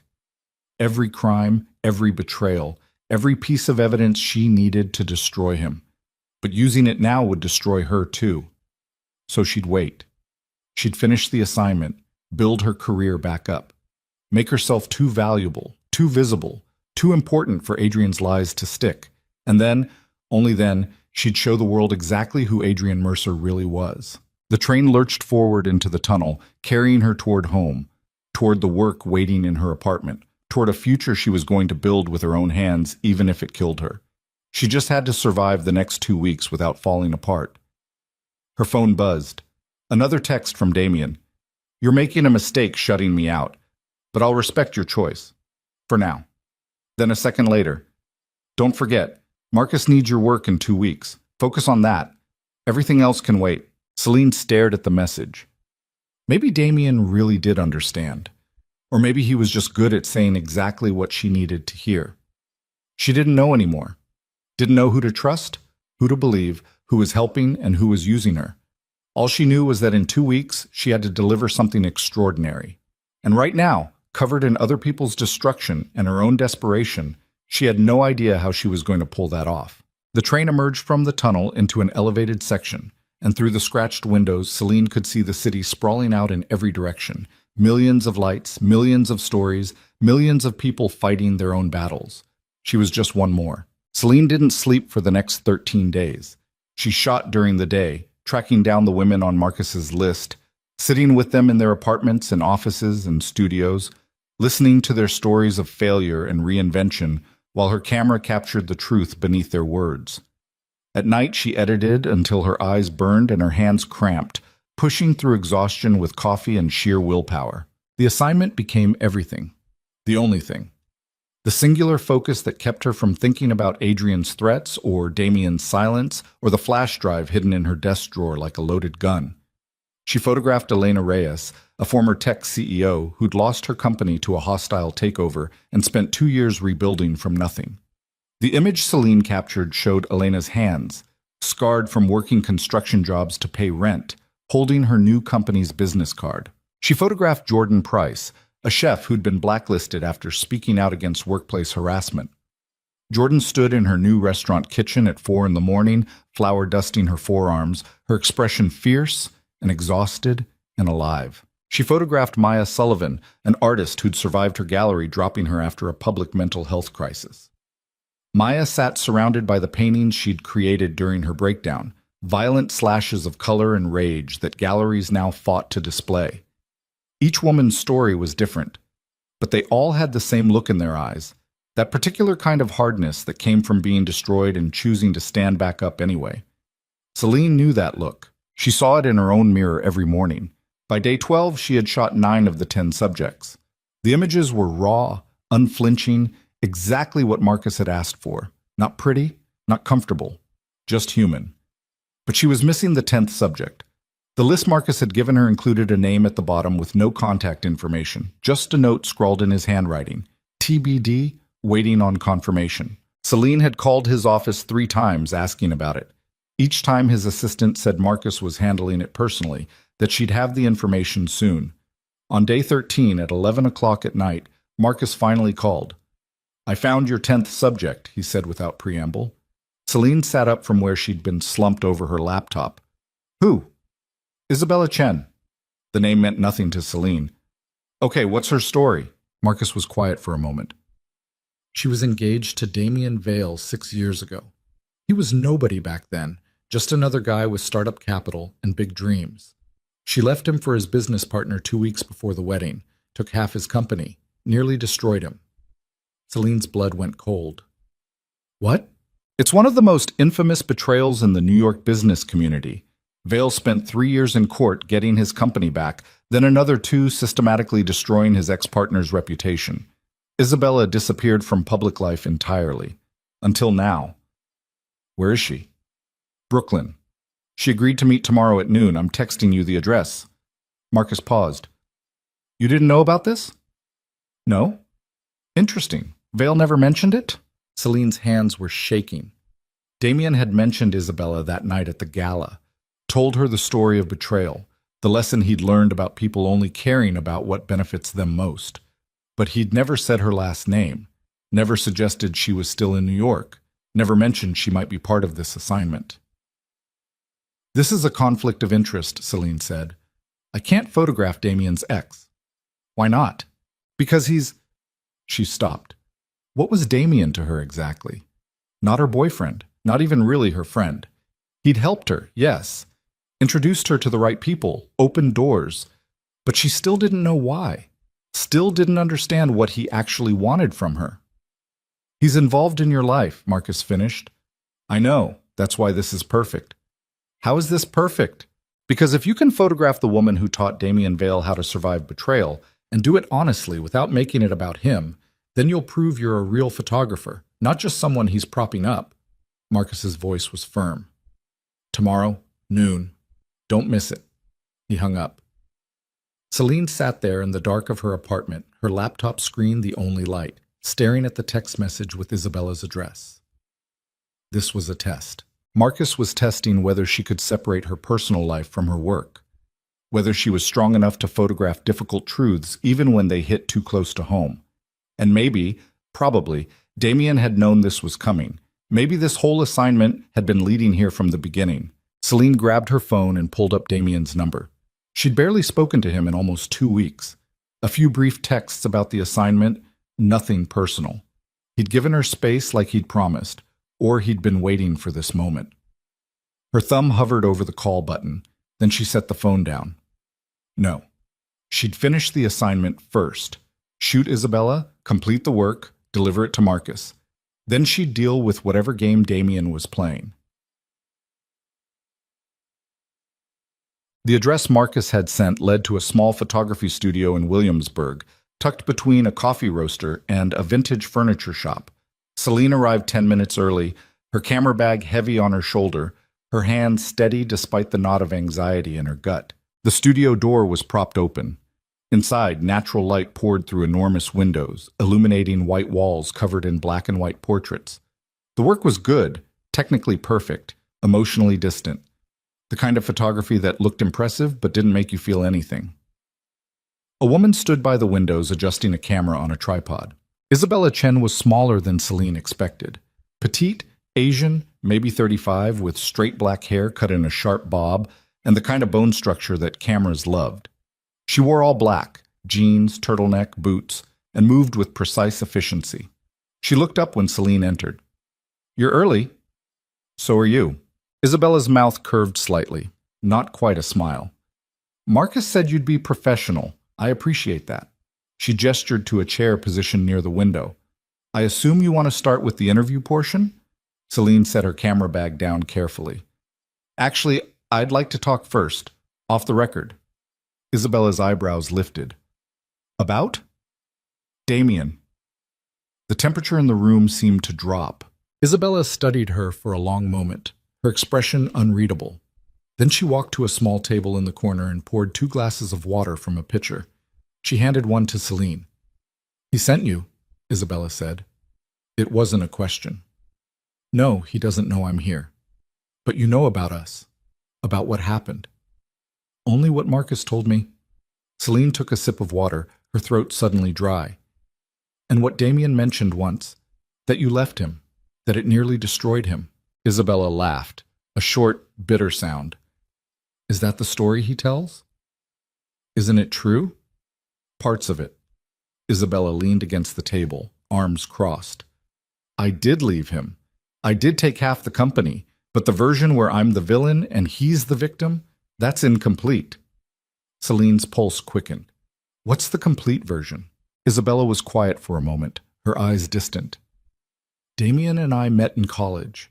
He was brilliant, ambitious, absolutely certain he was going to change the world. I fell in love with that certainty, with the way he saw potential in everything. She paused. Including me. What changed? He did. Or maybe I just finally saw who he really was. Isabella's jaw tightened. Damien doesn't love people. He acquires them, molds them into the shape he needs. And if you don't fit that shape, if you want something different than what he's planned, you become a problem to solve. The words hit Celine like ice water. When I told him I wanted to delay the wedding so I could finish my graduate program, he scheduled the ceremony anyway. When I said I wanted to keep my own apartment, he signed a lease on a place big enough for both of us without asking. Every decision became his decision. Every choice became his choice. And if I pushed back, he'd look at me like I was being irrational, ungrateful. Selena's hands were shaking. She set the water glass down before she dropped it. His business partner saw what was happening, Isabella continued. Saw me drowning, offered me a way out. So I took it. And yes, I took half the company too because I'd built half of it while Damien took all the credit. Her eyes hardened. He spent 3 years destroying us both for that. My partner lost everything. I lost my career, my reputation, my entire life in New York. I had to rebuild from nothing. Then why are you here? Why agree to this interview? Because Marcus asked, and because I'm tired of hiding. Isabella pushed off the table, standing straight. I spent 6 years letting Damien's version of our story be the only one people heard. I'm done with that. Celine couldn't breathe, couldn't think past the roaring in her ears.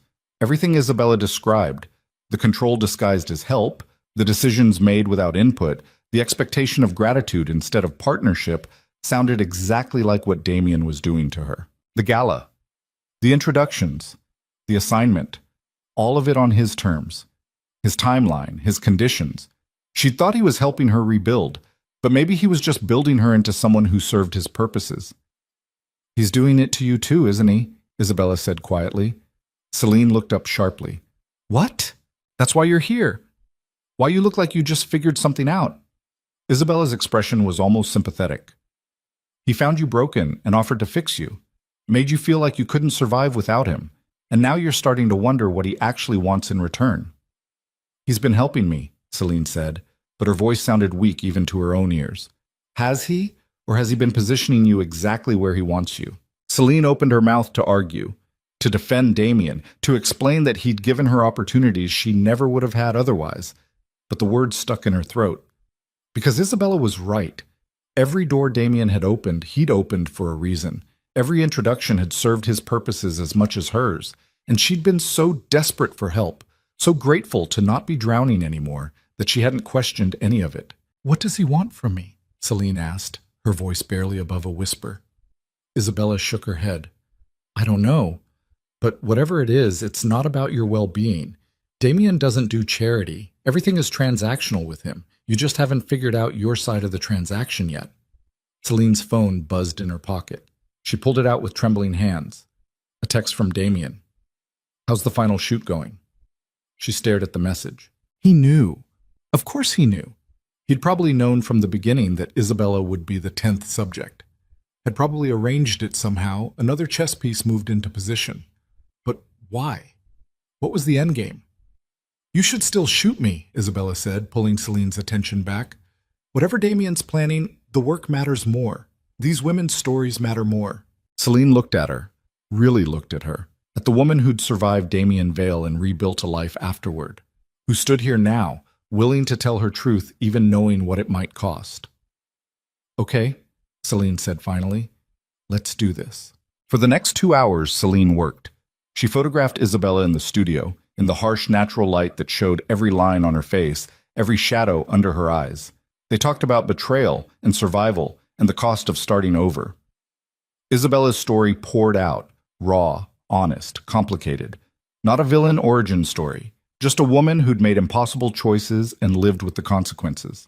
The final image Celine captured showed Isabella standing by the window, her reflection in the glass creating a double exposure, present and past overlapping, neither one complete without the other. It was perfect, brutal and beautiful and true. When they finished, Isabella walked Celine to the door. Be careful, she said quietly. Damien's very good at making you think you need him, but you don't. You never did. Celine nodded, not trusting her voice. She walked out into the cold afternoon, her camera bag weighing nothing compared to the questions crushing her chest. Her phone rang. Damien. She answered. Hi. Are you finished with the assignment?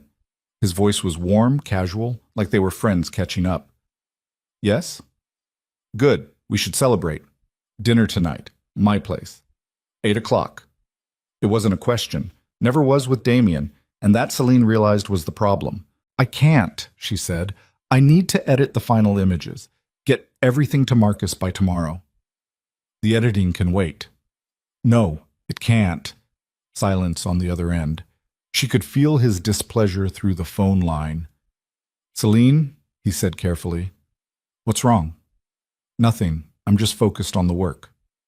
You're lying again. I'm hanging up now. Don't. The single word was sharp, commanding. Celine's hand tightened on the phone. Don't tell me what to do. I'm not telling you. I'm asking. No, you're not. You never ask, Damien. You just decide things and expect everyone to go along with it. Another silence. Longer this time. When he spoke again, his voice was cold. You talked to Isabella. Yes. And she told you I'm some kind of monster. She told me her version of what happened, which is very different from yours. She's bitter, vindictive. She's been trying to ruin my reputation for years. Or maybe she's just telling the truth. Damien's laugh was harsh. You think you know the truth after one conversation, after she spent 2 hours poisoning you against me? I think I've been too grateful to ask the right questions. Celine's voice was shaking now, anger and fear mixing together. Why did you really approach me that day in the coffee shop? Why did you offer to help me? I told you I saw potential. Potential for what? What do you actually want from me, Damien? I want... He stopped. She could hear him breathing, trying to control his temper. I've invested significant time and resources into your career, Celine. I've opened doors most photographers would kill for. I've given you opportunities you never would have had without me. And this is how you repay that? By accusing me of having ulterior motives? You haven't answered the question. The question is insulting. Then the answer should be easy. Celine's heart was hammering. Tell me why you helped me. What you want in return. Because Isabella's right. You don't do anything without a reason.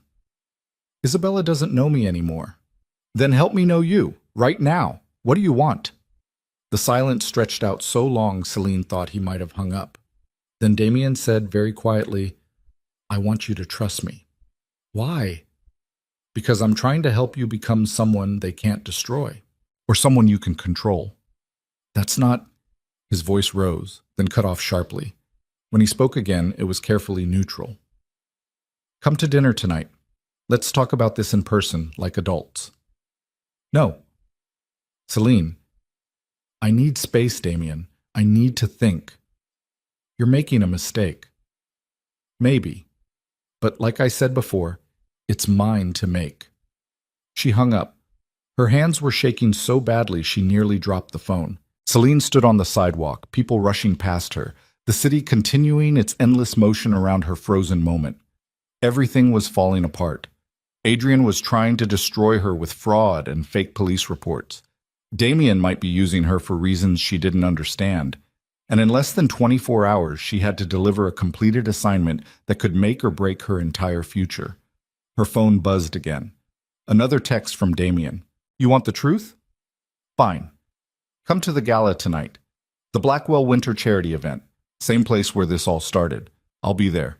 So will Adrian. And you'll see exactly what I've been trying to protect you from. Celine stared at the message. The Blackwell again. Full circle. A second text came through. Or don't come. Finish your assignment. Play it safe. But you'll never know what you missed. It was manipulation. Obviously. Dangling information she wanted, making her come to him on his terms. But it was also an answer. Whatever Damien had been planning, whatever this had all been leading toward, it was happening tonight. Celine pulled up her text thread with Marcus. Assignment complete. Can I drop off the files tonight instead of tomorrow? His response came immediately. Tonight works. My office. 6 p.m. She had 3 hours to edit the final images, compile the portfolio, and deliver it to Marcus.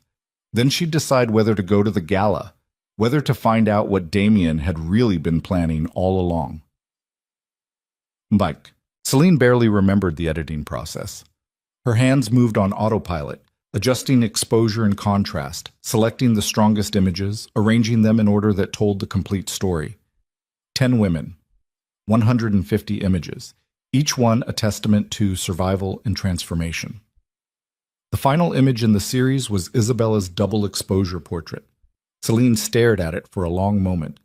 Then she saved the file and burned everything to a drive. At exactly 6 o'clock, she walked into Marcus's office. He was waiting, glasses pushed up on his head, sleeves rolled up. "Let's see it." Celine handed him the drive. Marcus plugged it into his computer and pulled up the images one by one. His expression gave nothing away. He just clicked through them slowly, studying each one. Celine's heart hammered in the silence. Finally, after what felt like hours, Marcus sat back. "These are extraordinary," he said. Celine's breath released in a rush. "Really? You did exactly what I asked. You showed the truth, not the pretty version, the real version." He gestured at the screen. "This one of Jordan Price in her kitchen. You can see the exhaustion, the determination, the absolute refusal to quit. It's visceral." "Thank you." "And this one." He pulled up Isabella's portrait. "Who is she?" Celine's throat tightened. "Her name is Isabella Chen. She's a photographer. Her story is complicated." "They're all complicated. That's what makes them interesting." Marcus studied the image. "There's something different about this one, though. It feels more personal." Because it was personal. Because looking at Isabella's face, Celine had seen her own future. The version where she survived Damien's control and rebuilt on her own terms. "I'm putting these in the March issue," Marcus said. "Cover feature, your name on the masthead. And I want you to consider a follow-up series for later this year. Similar concept, different subjects." Celine couldn't speak, could barely process what he was saying. This was it. Everything she'd been working toward. The career she'd given up, the dream she'd buried, all of it coming back to life. "Thank you," she managed finally. Marcus pulled a contract from his desk drawer. "Standard contributor agreement. Sign here and here. I'll have accounting set up your payment." Celine signed with shaking hands. When she left Marcus's office 20 minutes later, the sun had already set. The city was shifting into night, lights flickering on in windows, people heading to dinners and parties, and lives that didn't involve constant crisis. Celine stood on the sidewalk, her empty camera bag on her shoulder, and checked her phone. 3 missed calls from Damien, 2 text messages. "The gala starts at 8. You have an hour to decide." And then, sent 5 minutes ago, "Adrian just arrived. With Vivian. Whatever you think you know about them, you're wrong. Come find out why." Celine's jaw clenched. She should go home, should celebrate finishing the assignment, should let Damien and Adrian destroy each other without her. But she couldn't, because if Damien was telling the truth, if there was something about Adrian she didn't know, something that changed everything, she needed to know what it was. The flash drive was still hidden in her apartment, loaded with evidence of Adrian's crimes, evidence she'd been planning to use once her career was secure. But what if there was more? What if Damien had been gathering his own evidence all along? Celine pulled out her phone and called a car. She was going to the gala. Not because Damien told her to, but because she was done letting other people control the narrative of her life.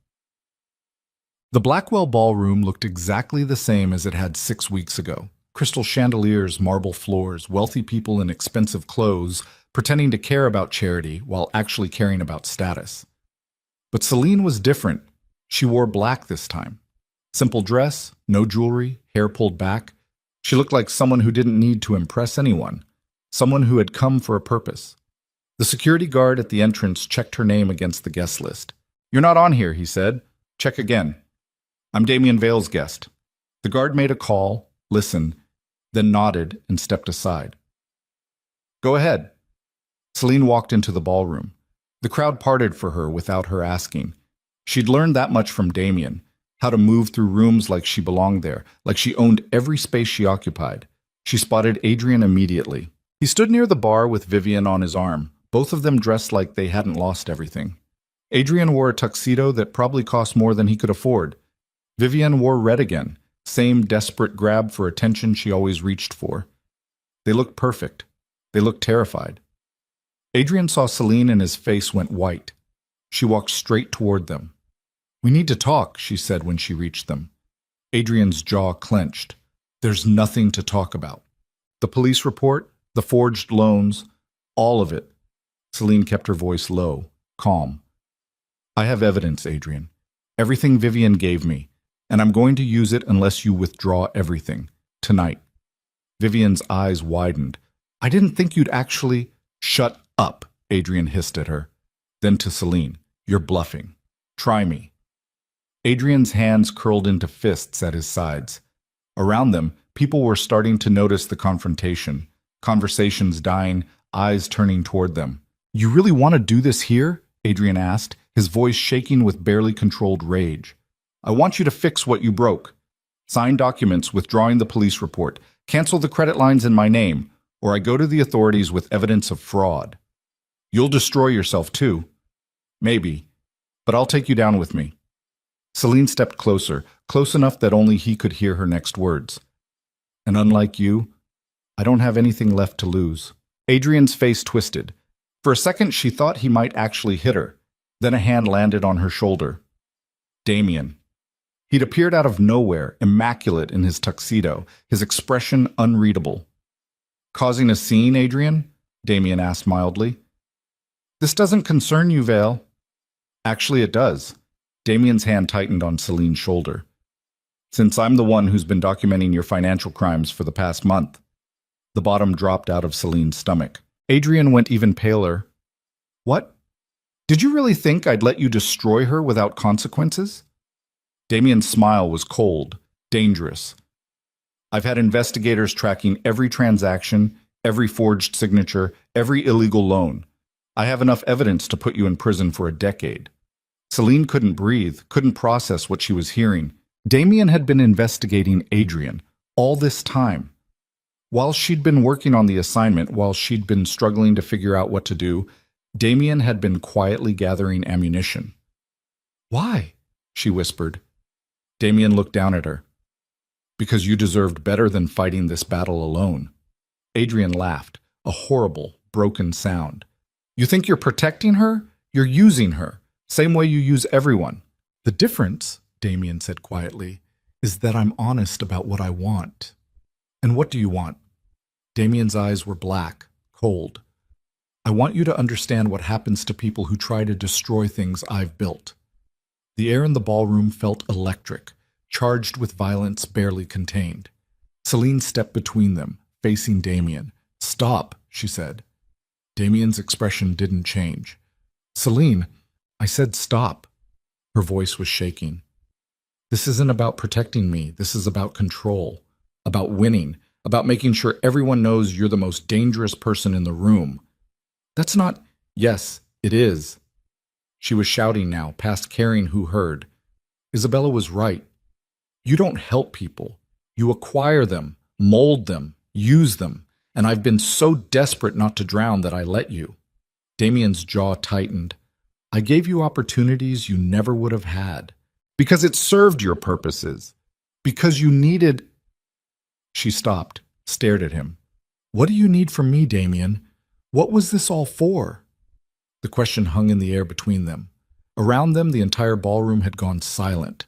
Hundreds of eyes watching, waiting. Damien looked at her for a long moment. Then he said very quietly, "I needed to know if it was possible." "If what was possible?" "If someone could survive the same thing that destroyed me, and choose different." The words hung in the air like smoke after a gunshot. Celine stared at Damien, her chest tight, trying to understand what he'd just said. Around them, the ballroom had gone silent. Hundreds of people watching, waiting, holding their breath for whatever came next. "Choose differently," Celine repeated slowly. "Choose differently from what?" Damien's jaw worked. For the first time since she'd met him, he looked uncertain, vulnerable, human in a way that made her heart twist. "From what I did," he said quietly. "When Isabella left me, I turned into someone who trusted no one, who saw every relationship as a transaction, Who built walls so high that nothing could touch me? His eyes held hers. I wanted to see if someone could go through the same kind of betrayal and not become that. If they could choose to stay open instead of closing off completely. The truth hit Celine like cold water. She'd been an experiment, a test case, a way for Damien to answer a question he'd been asking himself for 6 years, whether survival required becoming a monster or whether there was another path. "You used me," she said, her voice barely above a whisper. Yes. The honesty of it was almost worse than a lie would have been. But not the way you think, Damien continued. I didn't know what would happen. I didn't plan any of this. I saw you in that coffee shop, broken and angry, and I recognized myself. And I wanted to see what you'd do with that anger, whether you'd let it consume you or transform you. So you manipulated everything, the gala, the introductions, the assignment. I opened doors. What you did with them was your choice. Bullshit. Celine's voice was shaking now, fury and hurt mixing together until she couldn't tell them apart. You controlled everything, every move, every opportunity. You made it so I couldn't succeed without you. That's not true. Then why did Isabella end up on Marcus's list? Why was she the 10th subject? Damien's expression darkened. That wasn't me. That was Marcus testing you. He wanted to see if you could handle photographing someone connected to me without letting it compromise your work. And you didn't think to warn me? Would you have gone if I had? Celine opened her mouth to argue, closed it, because he was right. If she'd known ahead of time, she probably would have refused, would have let fear make her choices instead of courage. Adrian, still standing a few feet away with Vivian gripping his arm, laughed bitterly. This is perfect. You're both so busy using each other, you can't even see it. Celine turned on him, the rage she'd been holding back for weeks finally breaking free. You don't get to talk. You committed fraud. You tried to destroy me out of pure selfishness. I was desperate. Adrian's voice rose, cracking. Everything was falling apart and you were supposed to still be there, still be broken, still need me. But instead you showed up here looking like you'd never cared about me at all, and He stopped, his face twisting. I couldn't stand it, couldn't stand watching you succeed while I lost everything. So you tried to drag me down with you. Yes. The admission came out raw, defeated. And I'm sorry. I know that doesn't fix anything. I know He looked at Vivian, then back at Celine. I'm a coward. I always have been. I hurt the people who loved me because I couldn't stand the idea of them seeing how weak I really am. Vivian's eyes filled with tears. Adrian, don't. He pulled away from her. You deserve better too. You always did. I just convinced you that I was the best you could get because I needed someone who wouldn't see through me. The confession spread through the ballroom like wildfire. People leaning in, phones probably recording, tomorrow's gossip already being written. Adrian Mercer, golden boy of New York real estate, publicly admitting to fraud and emotional manipulation. It should have felt satisfying. It just felt empty. Celine looked at the man she'd spent 2 years loving, and all she felt was tired. He wasn't a villain. He was just broken in ways that made him hurt everyone around him. I'm not pressing charges, she said. Damien's head snapped toward her. Celine, I'm not, she repeated more firmly. On one condition. You signed paperwork removing my name from every loan, every credit line, every document. You withdraw the police report, and you stay the hell away from me for the rest of your life. Adrian nodded quickly, desperately. Yes, anything. I'll sign whatever you need. Damien has lawyers who will draw up the documents. You'll sign them tonight, and then you'll leave. Adrian looked like he wanted to argue. Instead, he just nodded again and turned away, Vivian following him with her head down. The crowd began to murmur, conversations starting up again now that the immediate drama had passed. Celine turned back to Damien. He was watching her with an expression she couldn't read. That was a mistake. You should have destroyed him. Why? So I could become like you? She shook her head. I'm done destroying people, and I'm done letting you decide what I should do. I was trying to help you. No, you were trying to prove something to yourself. Celine's voice was steady now, calm. You wanted to see if someone could survive betrayal without becoming closed off like you did. Well, congratulations. You have your answer. I survived. I stayed open, but not because of you. despite you. Damien flinched. Celine, I need you to understand something. She stepped closer, looking up at him. What you did, opening doors, making introductions, all of it, I'm grateful for those opportunities. But the work I did was mine, the photographs, the assignment, the career I'm building. That's not yours. You didn't create that, I did. I know. Do you? Because you keep acting like I owe you something. Like, without you, I'd still be broken. She took a breath. But I was never broken, Damien. I was buried. And I would have dug myself out eventually, with or without your help. Maybe it would have taken longer. Maybe it would have been harder. But I would have done it. The words seemed to hit him harder than anything else she'd said. His carefully controlled expression cracked, showing something raw underneath. I believe that, he said quietly. That's why I chose you. That's the problem. You keep choosing for me, deciding what I need, what's best, what I should do, but I don't need someone to save me. I need someone who trusts me to save myself. Damien's hands clenched at his sides. So what are you saying? I'm saying thank you for the opportunities, and goodbye. She turned to walk away.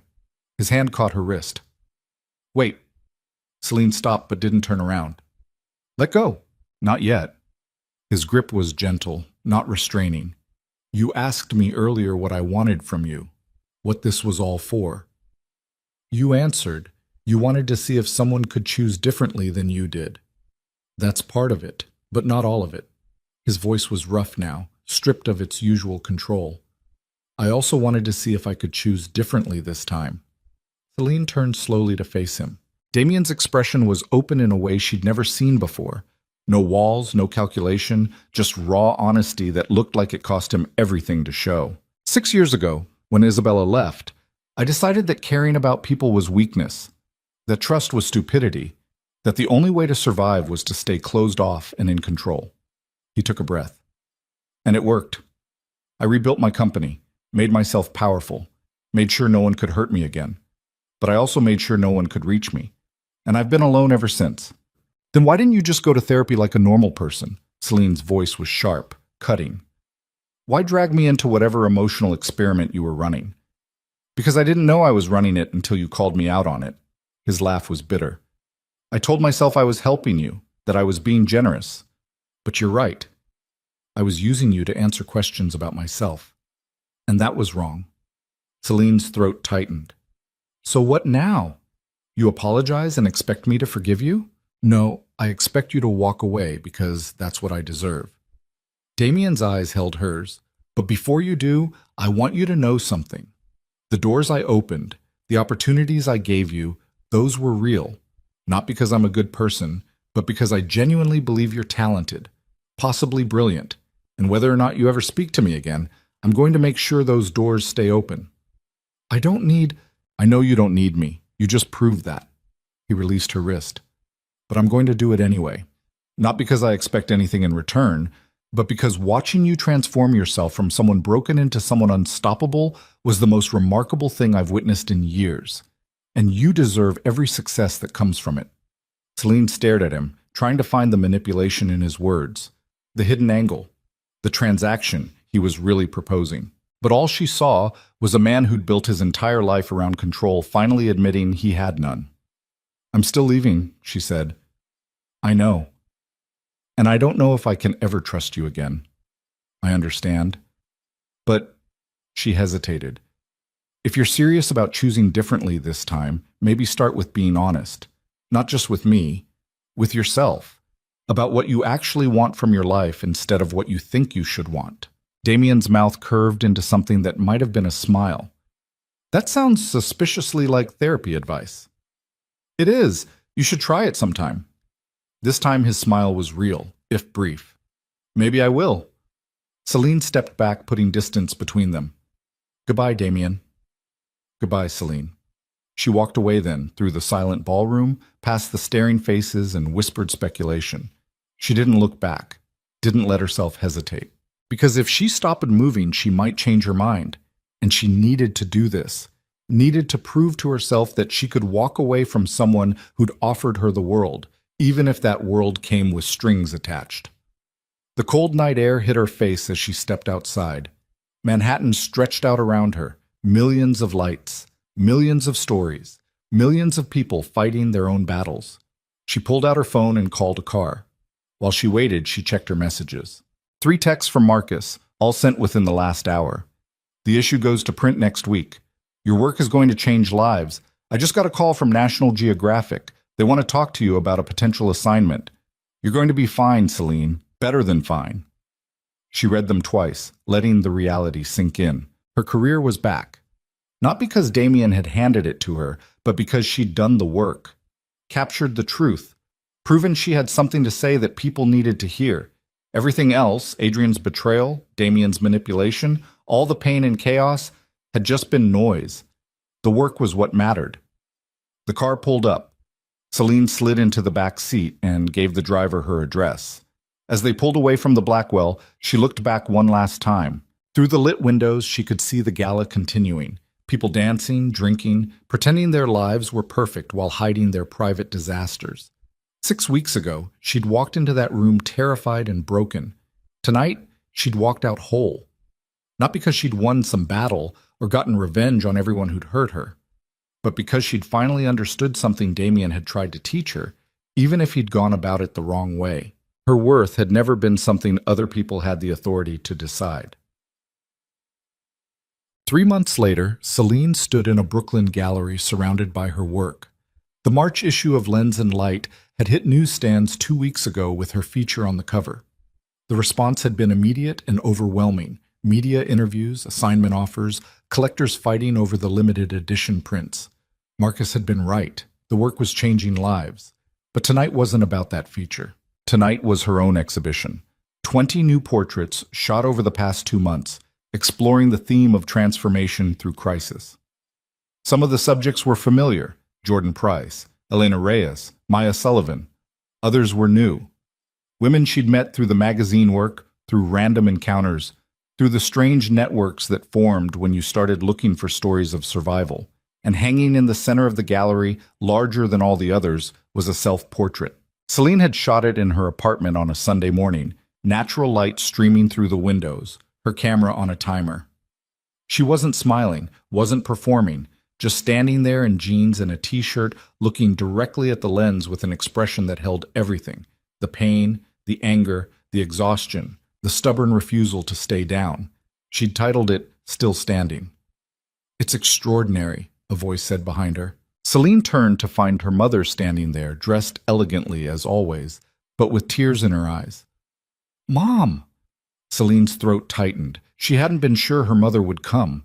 They'd barely spoken since the family dinner where Adrian had made his choice public. "I owe you an apology," her mother said quietly.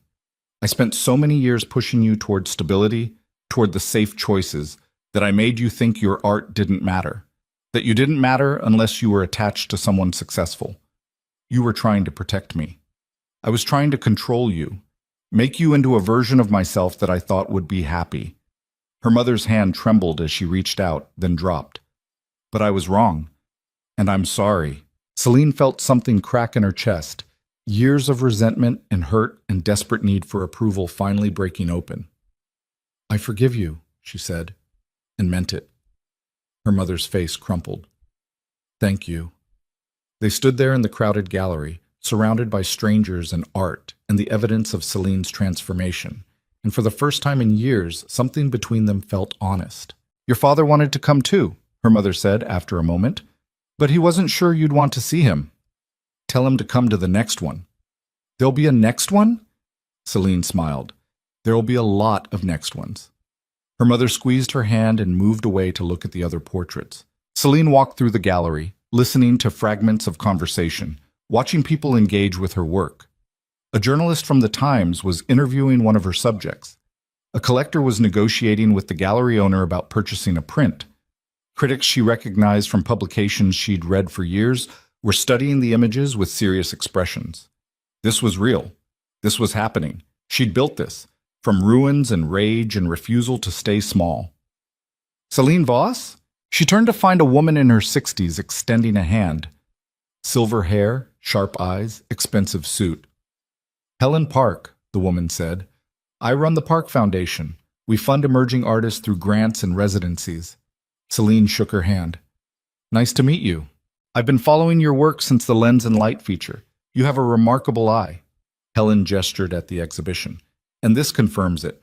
I'd like to discuss a potential residency program. 6 months, fully funded, working with communities who've experienced collective trauma, natural disasters, economic collapse, that sort of thing. Celine's pulse quickened. That sounds incredible. It would be challenging. Remote locations, difficult subjects, but I think you're equipped to handle it. Helen pulled a business card from her purse. Call my office next week. Let's talk details. She walked away before Celine could respond. Celine stared at the business card, her heart hammering. 6 months ago, her entire life had been tied to one man. One relationship, one narrow definition of success that had required making herself smaller.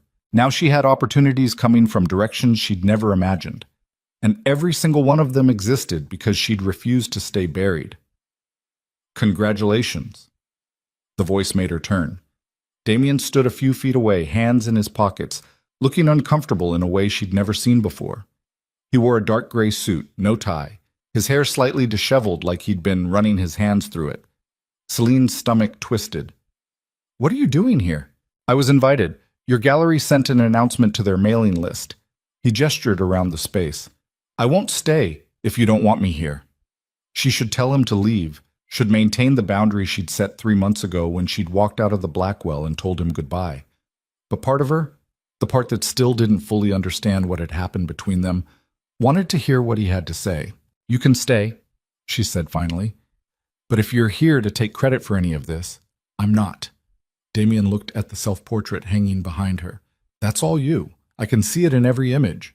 The work is yours. They stood in awkward silence for a moment. Then Damien said, I've been in therapy. Celine's eyebrows lifted. Really? Twice a week for the past 2 months. He paused, searching for words. Difficult, uncomfortable, but necessary. What made you start? You did. When you told me to be honest with myself about what I actually want. He met her eyes. Turns out I've been lying to myself for years about a lot of things. Like what? Like whether power and success actually make me happy. Whether control is the same thing as safety. Whether being alone is really protection or just punishment I've been inflicting on myself. His mouth curved into a self-deprecating smile. My therapist has a lot to say about my avoidance patterns. Despite everything, Celine felt herself smile. I bet she does. I'm not expecting anything from you, Damien said quickly. I'm not here to ask for forgiveness or another chance or anything. I just wanted you to know that what you said mattered. It changed something. Celine studied him. He looked different somehow, softer around the edges, less like a fortress and more like a person. I'm glad, she said honestly. I also wanted to tell you that Adrian signed all the documents. Everything's been cleared from your name, the loans, the police report, all of it. I know. His lawyer sent me confirmation last month. And Vivian left him, moved to California, I heard. Good for her. Damien nodded. Then, carefully, are you happy? The question caught her off guard. Celine looked around the gallery, at her work on the walls, at the people engaging with it, at the future spreading out before her like an open road. Yes, she said, and meant it. Not every minute, not perfectly, but yes, I'm happy. Good. Damien's voice was rough. That's good. He started to turn away. Damien, Celine called. He stopped. Thank you, she said, for the opportunities you opened. Even if your reasons were complicated, the doors were real, and I'm grateful. Something crossed his face. Relief, maybe, or gratitude of his own. You would have found those doors eventually, he said. I just moved up the timeline. Maybe, but I'll take the head start. Damien smiled then, a real smile, warm and unguarded. Take care of yourself, Celine. You too. He walked toward the exit, stopping once to look at one of the portraits near the door, the image of Jordan Price in her kitchen, exhausted and determined and alive. Then he was gone. Celine stood there for a moment, letting herself feel the closure of it. Not a happy ending, not a dramatic reconciliation, just two people acknowledging what they'd been to each other and choosing to move forward separately. It was enough. Celine! Marcus pushed through the crowd, grinning. The Times critic just told me this is the best new work she's seen all year. You're going to be a household name by tomorrow. Let's not get ahead of ourselves. I'm serious. This is exactly what the photography world needs right now. Raw, honest, human. He grabbed her arm. Come on. There's someone from the Whitney who wants to meet you. Celine let him pull her through the gallery, introducing her to curators and critics and collectors. People shook her hand, praised her work, asked about future projects. It was overwhelming and exhausting and exhilarating. An hour later, when the crowd had started to thin, Celine found herself standing alone in front of her self-portrait again. Still standing, she read aloud, testing the title. It was true. She was still standing, not because she'd won some battle or gotten revenge on everyone who'd hurt her, but because she'd learned that survival wasn't about becoming hard enough that nothing could touch you. It was about staying soft enough to feel everything, the pain, the joy, the messiness of being human, and choosing to keep going anyway. Her phone buzzed. A text from an unknown number. She opened it cautiously. Hi. It's Vivian. I know you probably don't want to hear from me, but I'm in California now, starting over. Got a job at a nonprofit.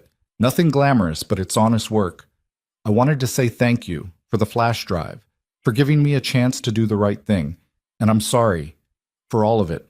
I hope you're doing well. Celine read the message twice. Then she typed back, I'm glad you're building something real. Good luck. It wasn't forgiveness, exactly, but it was acknowledgement. Recognition that people could change, could choose to be better than their worst moments. Maybe someday they'd rebuild some version of sisterhood. Or maybe they wouldn't. Either way, Celine's worth wasn't tied to whether Vivian found redemption.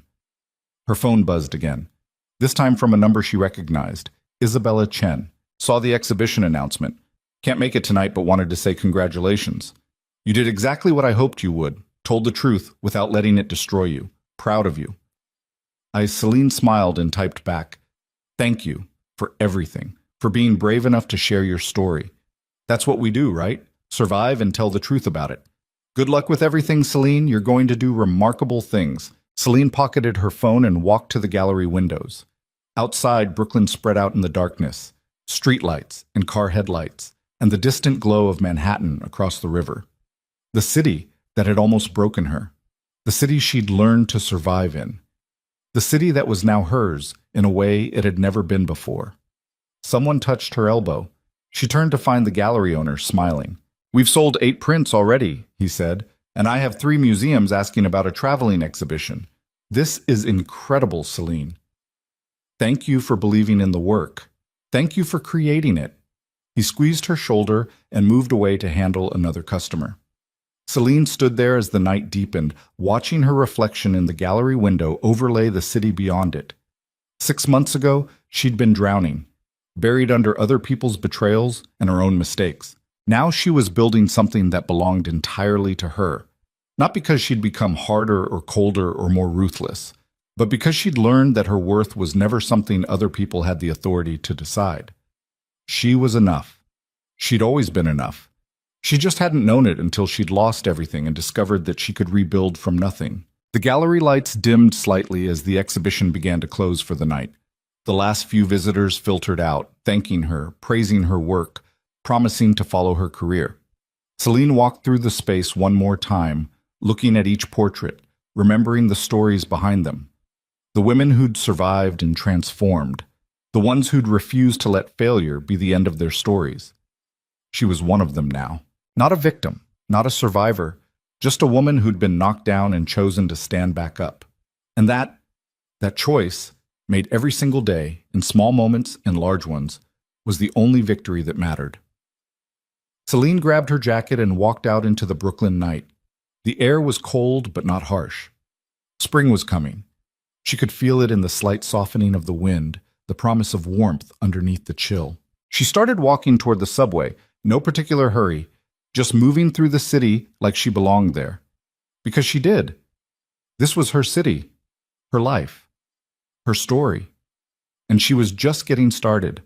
Somewhere above, stars pushed through the light pollution, small, distant, but stubbornly visible. Celine looked up at them and smiled. Then she descended into the subway station and headed home, ready for whatever came next.